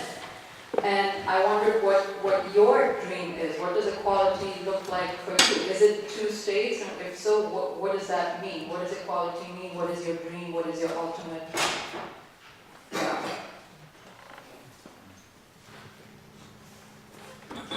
I didn't get you about the wife and the husband. What did you say? I know his name. I just said that it was a beautiful moment in the movie, and the conversation and the argument they're having seems to me to be the conversation about what peace looks like and whether or not to join the peace movement. What is it worth? What is the outcome? And if it is 2 states, then what does that look like for you? Because for her, that was not convincing. So is it convincing for you? And if so, can you talk to us about that? First of all, if we go back to 1994, when this solution started, 80% of the Palestinians support this solution. This one is better.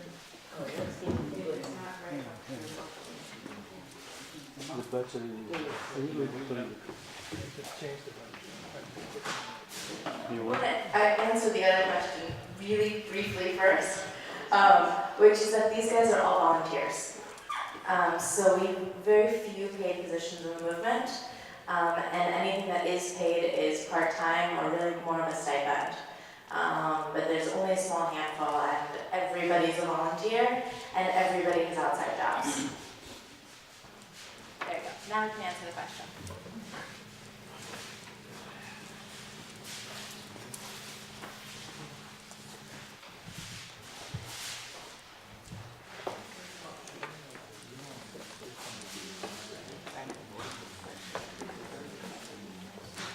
So about the question, 2 states or 1 state or any political solution. So as as you can understand from the two stories, I think the political solution is so far from us. In this situation, there is two people that live inside a very deep fears. And I think that one important, the first step that can make any solution possibility is to build a good area of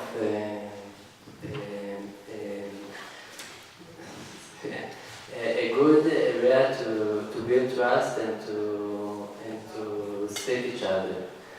Because any agreement or any discussion between the people need to be built on any kind of trust. Without this basic trust, we can develop any thought about agreement. So I think in Combatants for Peace we try to build this basis to build trust between the people. And a lot of people ask about the solution. We don't suggest one solution. We trying to put pressure on our leader that make any agreement that Palestinian people and Israeli people agree with you. It's okay from us, just stopping the violence and do something. But now there is the occupation, there is a situation that the Israeli government decided to not decide it, and it's a very bad situation. So we don't know how the solution looks like, but we know that we need to build any trust, and this is what we are trying to do. Okay, we'll answer. And I meant to answer you and her. I didn't ignore you, but I want to hear another question and answer both of them together. But the Americans love to be in control always.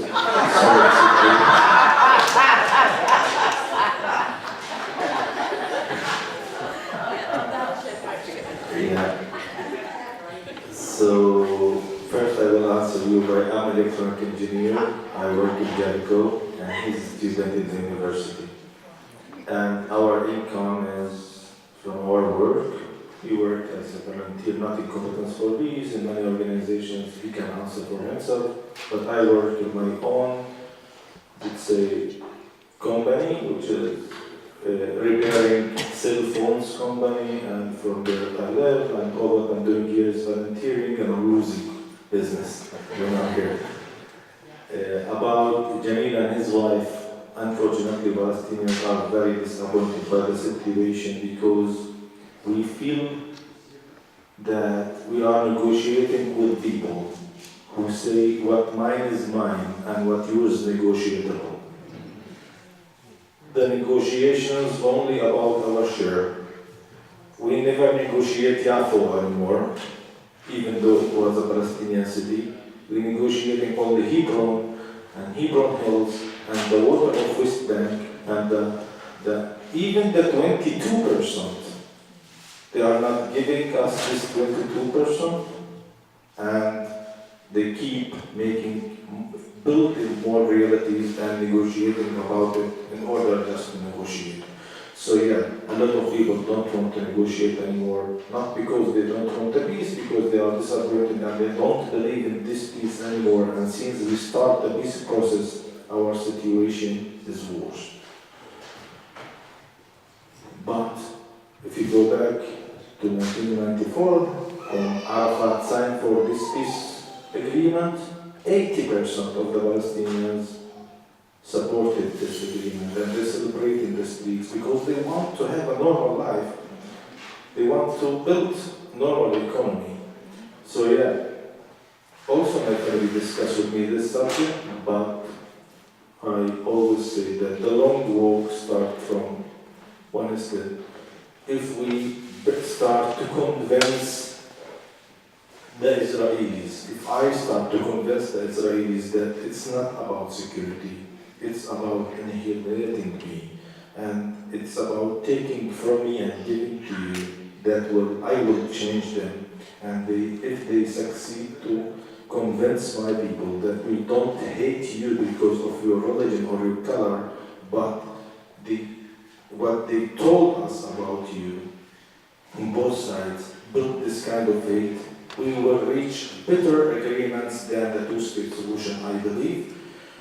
For combatants for peace, we don't suggest any solutions. There is many solutions: one-state solution, two-state solution, three-state solution. What we support is solution. The solution is to end this blood flow and to live normal and equal life. Thank you.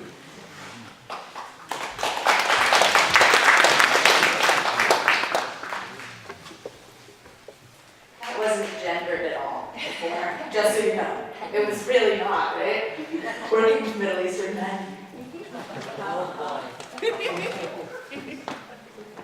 It was the Middle Eastern man who gave me the microphone. It's true, it's true, it's true. Just you know, there's a lot of dynamics. There's a lot of dynamics. Thanks a lot for coming. You both illustrate how you were taught about the others as being so different, and you were afraid of them. And you mentioned here about how we think about the other.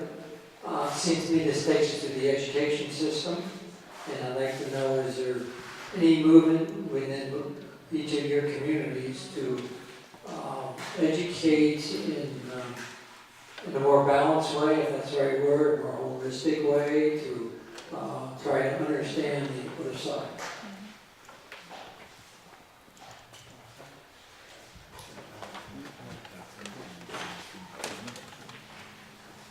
Okay.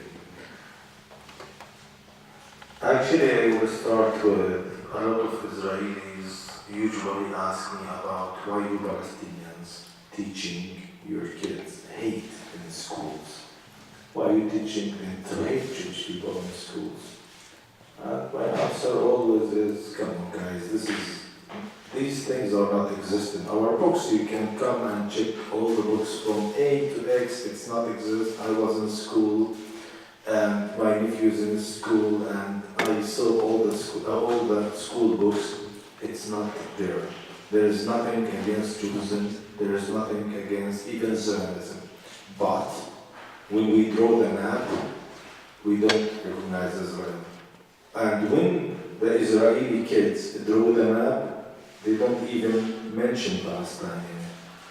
So we didn't go far to this kind of education, but sometimes, or one of our projects is to go to Israeli schools and Palestinian schools and talk to students about personal stories, same like here, and give them the opportunity to ask. And we're always surprised by that students don't know anything about the situation, especially the Israeli students. They don't know what is West Bank and what is Palestine and what is this, where's the borders. In their heads, it's all Israel.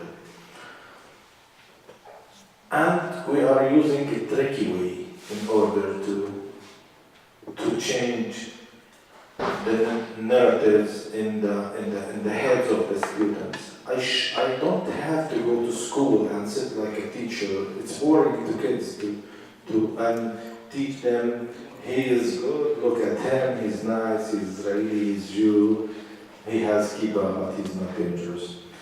This way they won't understand me. But for example, when I take my group, Jericho Jerusalem group, to build a playground to Palestinian kids after the demolition of their houses, or to rebuild their house or their even tent, these kids get this opportunity to sit and talk to Jewish people and see them as human beings. First day when I went to build this playground in Jordan Valley in a village called Uja, when we arrived there, the kids asked me, who are these people? And I said, they are Yahud, Jews. They ran away. all the kids, no, they are Yahud, scary. All of them went away from this place, and then they start to come closer and closer, and in the end they start to sit and draw things, and the women group in our movement start to take these kids and to teach them English letters and how to color some pictures and to draw some pictures. This way we are changing the education by showing people the humanity of the other people and not giving them lectures in their schools.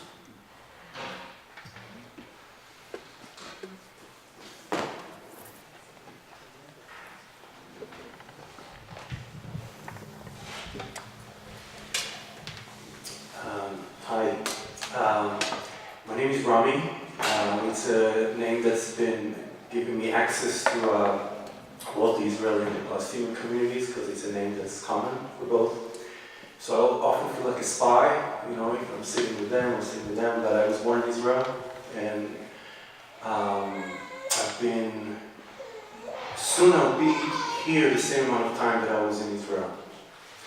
I served in the Israeli army. I was a criminal investigator. I investigated crimes by soldiers on behalf of human rights testimonies. So we will get testimonies from Palestinians.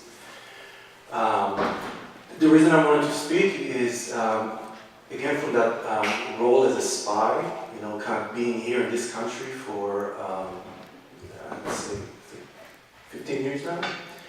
And one of the things that I've been noticing, and you know, even the questions that the two of you have been receiving now, is questions that I've been receiving a lot, is oftentimes based on really not recognizing that the two communities simply cannot meet. That is something, the fact that Shai and Osama are sitting here right now is simply unthinkable. It's unthinkable and it's illegal to happen over there. So when Osama speaks about meeting the humanity in the other person, there is no opportunity to do that. You can't just drive to somebody's neighborhood, you know, like if you want to do some kind of equivalent to the US, you can't just drive into some kind of a neighborhood of a different minority or something, and just like going to a restaurant and hang out. It's just not possible. You know, I assume, you know, as I had at times crossing to Bethlehem to meet activists there, you know, if Shai is going in there, it's illegal. Like if he's being apprehended by any, you know, if it's in the border or by Palestinians, that's illegal. And if someone is doing it, it's obviously illegal, and his life is much more bigger danger. So also just a little bit of the feedback. So when you speak with other Americans here, the American communities, as you do your tours, I think that a lot of Americans don't really understand that this is an anomaly. So it's just something I find I constantly need to put back into the conversation.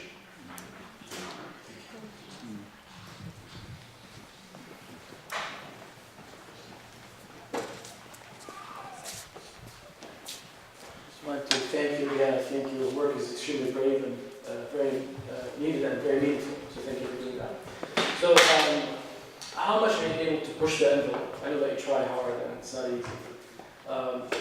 Two specific envelopes I'm interested in. BDS and the Jewish state. Israel being a Jewish state, the identity of the Israeli state.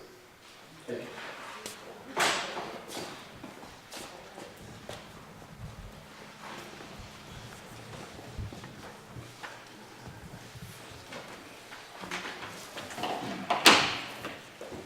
You are problematic, man. You just throw to the most difficult questions. Okay.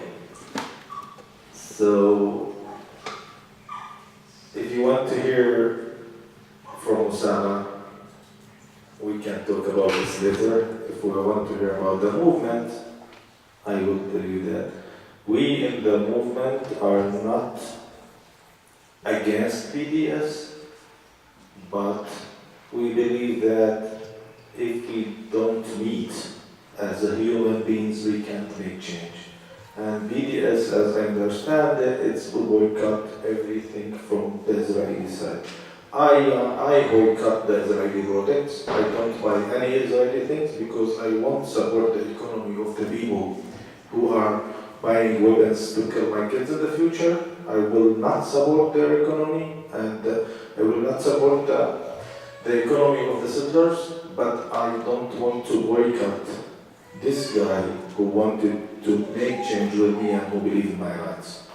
That's about the BDS. So we are not against, we are not part of it, and I believe it's a non-violence important tool.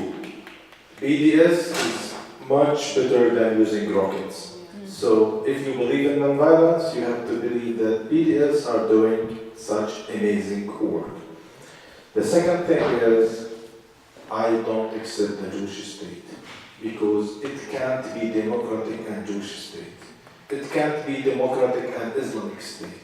It can't be democratic and Christian state. If it's a Jewish state, that means Jewish have rights more than me. And I want to live in a place where everyone can worship in his place equally. They can go to the synagogue. I don't mind to live next to his synagogue, but I don't want to live under any other religion's rules.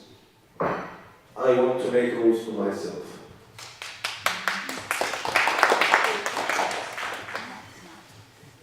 So as Sam said, also me as Israeli guy, I'm personally not buy products from this that creating in the territories or in the settlers,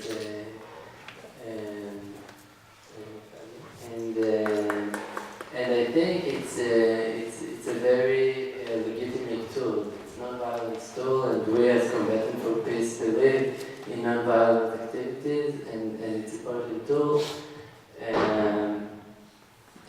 But as Sam said, we believe by joining activities, and a lot of times the BDS movement not believe in this vision of Israeli and Palestinians that working together, and this is the thing that make us not take a clear position, because we believe that we need to talk for achieve any trust and any solution. And I think that most of the people that, for example, before 2 years, I organized a very big demonstration in Susia village. Susia is a little village that anytime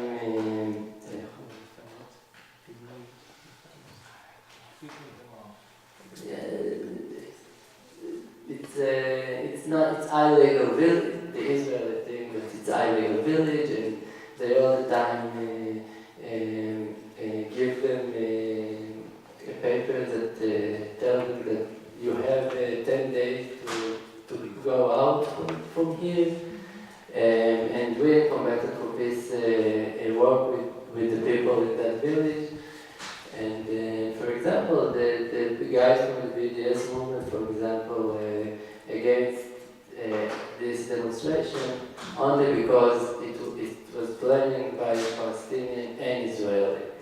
So I think that we need to use in this tool front violence in smart way, and if we need to not demonstration against things like this because we don't need to speak with any Jewish or any Israeli. I think that it's less smart and less, it's not to develop us. And do you want to answer the part about Jewish state, sir? What? Would you answer the part about your view of the Jewish state? Jewish state. Of the Jewish state? It's complicated. I understand the fear on the Israeli after the Holocaust and after all the life experience. I came to understand the stress and the wanting that we put end of all these stories and make Jewish But I think that we also, there is parties on the Knesset that want to separate regime and religion. And I think we need to separate between the things. We need to make a free country for all the people that live in this area, without difference between Jewish and between Arabic and Palestinian and Islamic people. And I believe in this separating, and I think that needs to happen. But it's important to say that again, this political state is very far from what happened in the reality. And I think in the reality, we need to start with something more simple, because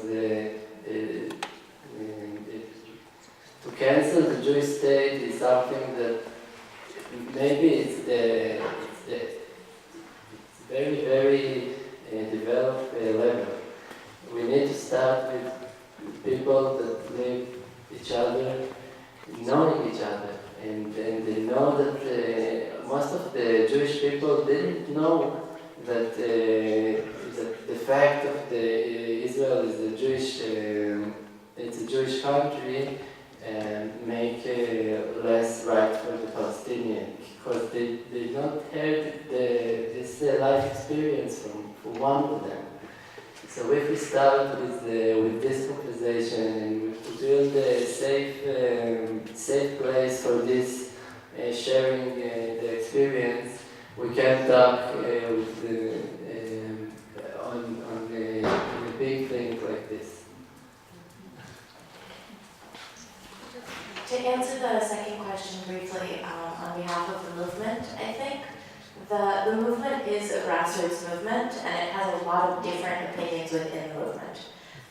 Whether that's people who believe in one state, whether that's people who believe in two states, whether that's people who believe in some sort of confederation.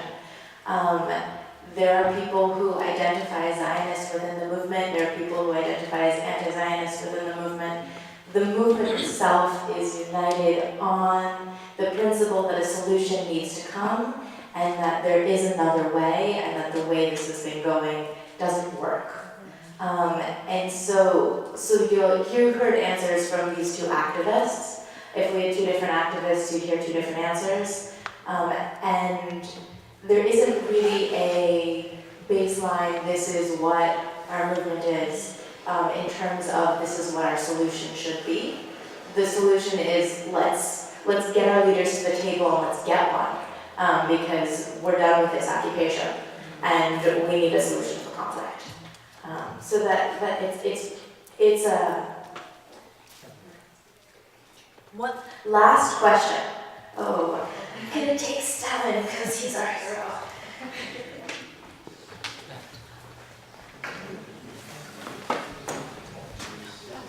Thank you.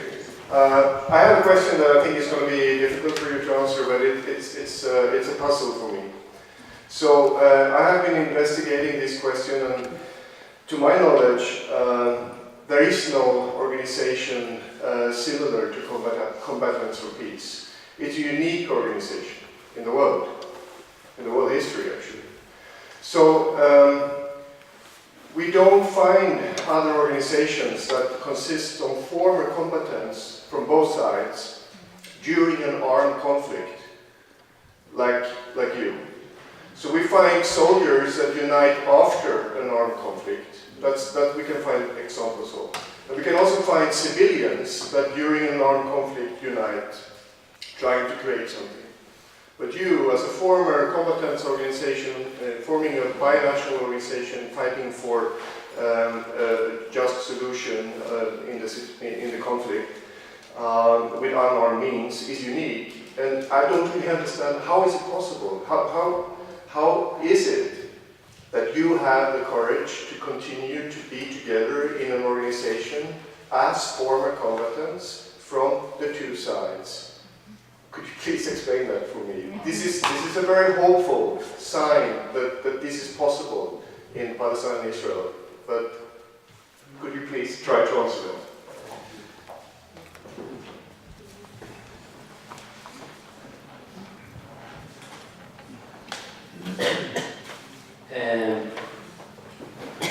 Actually, I think it's an easy question because I'm 27 years old and I try to imagine my children in Israel, and I cannot. I imagine the day that my children ask me what I'm doing for put end to this situation. And I know that I must give them the right answer. And I think that what I make in Combatants for Peace and my decision in the army and now as a civilian to take part and join, I can say to my children that I make all the things I can to make the peace come and I try to promise for them a better life and to bring the peace much more faster. And this is the thing that.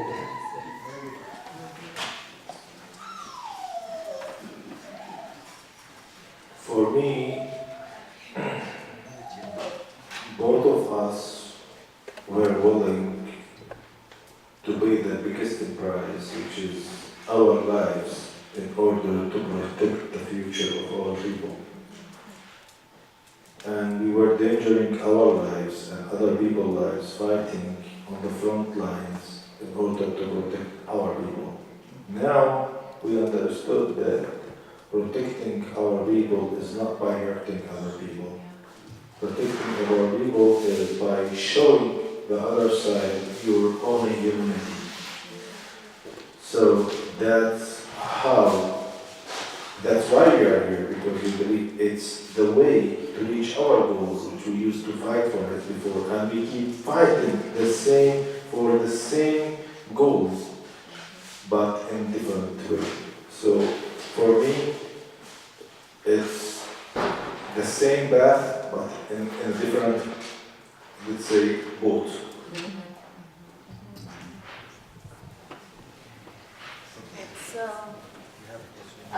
So that was, we have to follow the rules. So we're going to wrap up. I imagine, or I'm hoping, at this point in the program, people are thinking, well, these guys are amazing. How can I help?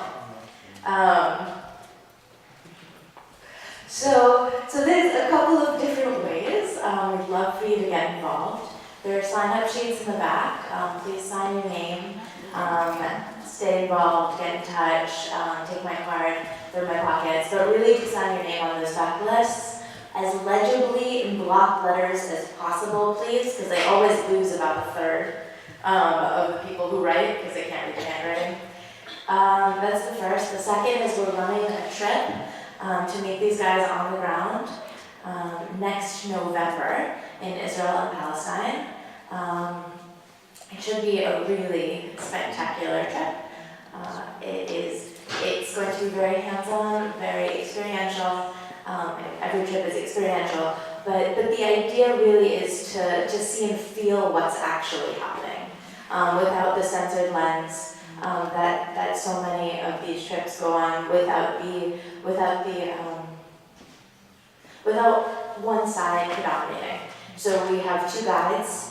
One Israeli and Palestinian. They'll share both narratives. We'll see both histories, and we'll have the opportunity to feel what the occupation feels like, which I think is quite profound. And then, so it'll be next November, and we end with 2 days of activism and service. And then, what else? Oh, share us on social media, follow us on Facebook, tell all your friends about us. We're going to be on tour. Watch our movie, Disturbing the Peace. It's available on Netflix. It's free. You can watch it tonight. It's spectacular. And of course, if if you can, open your hearts, and we do need help, we do need donations. That's why we've come all the way across the world, is really to support this movement and support its programmings. And as stated, these guys are all volunteer, and they are giving time from their hearts. So anything that would be deeply appreciated. Thank you.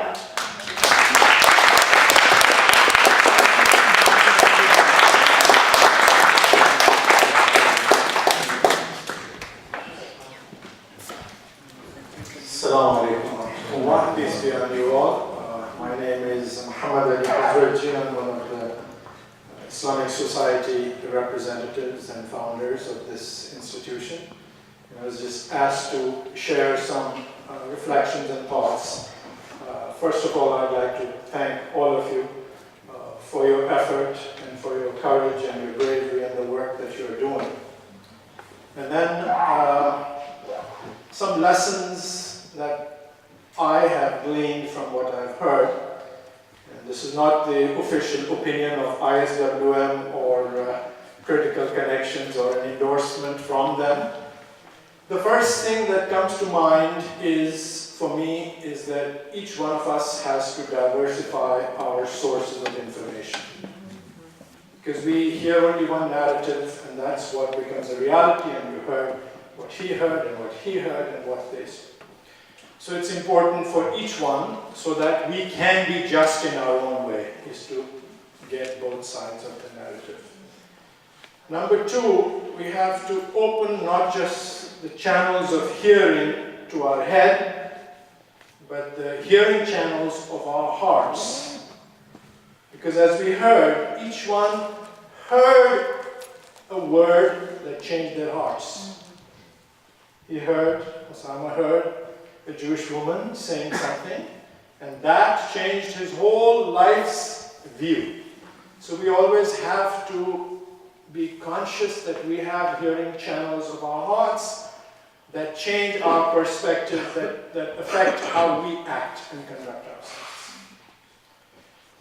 Third thing, it's a lesson that we learn from history, Jewish history, Christian history, Islamic history, and history in general, that injustice never prevails in the end.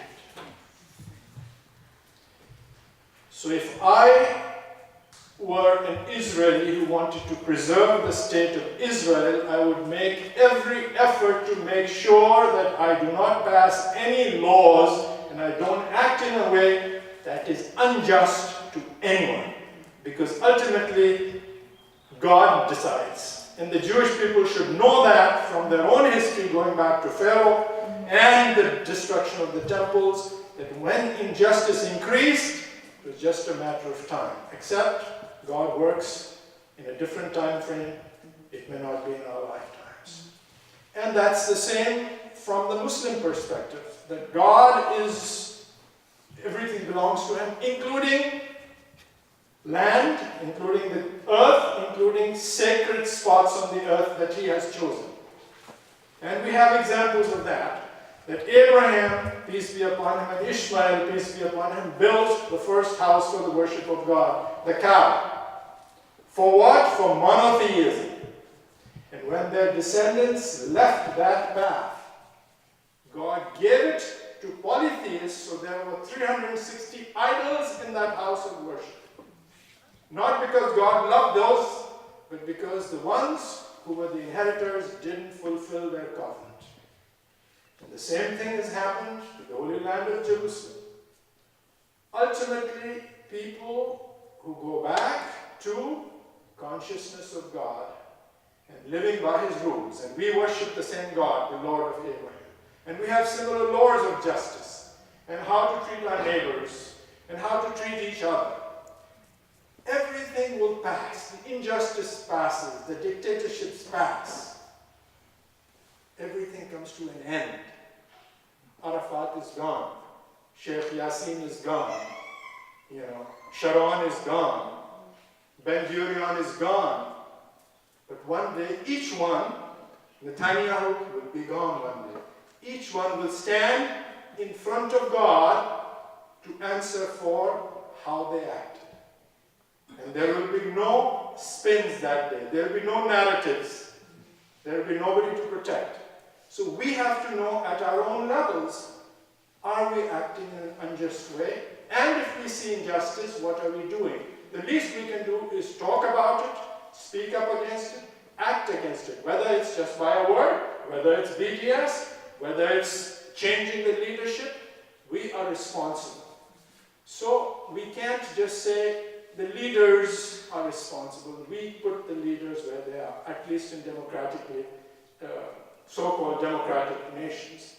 So we have to speak up, we have to enjoin good and forbid evil, and we have to always stand up for justice, because that's what my book teaches me. The Quran tells, God tells us in the Quran, stand up for justice even if it be against yourself. And until we do that and we act justly in our own lives and with our families, with our spouses, with our communities, with our country, with everyone else, our neighbors, things will not change. Because ultimate change, as Osama said, comes from God, but his condition is that he does not change the condition of the people till they change themselves. So what I would like to do is ask all of us to look within ourselves honestly and get rid of any injustice that we do in our thoughts, in our actions, in our words, and then to take this to everyone else and hold people accountable for being just. So this is a very complicated problem. It may not come to a solution in any one of our lives, but it requires effort. Every effort is good. This is a very brave effort. They have to be commended, but again, we should always have hope. I can answer the questions that you asked, what percentage? Less than 0.001%. But every movement, as was mentioned, starts with one. As was mentioned, whether it was Mandela, whether it was Gandhi, whether it was the Prophet Muhammad, peace be upon him, whether it was Moses, whether it was Jesus, it started with one. If you are on the right and you act courageously and following divine guidance and persevere with patience, what we call sabr in Arabic, Allah, the Almighty, will change the conditions and bring us what we all aspire for, which is to live as good human beings, as good neighbors in humanity, so that when we meet our Creator, He is pleased with us and we are not held accountable for something that we have done unjustly.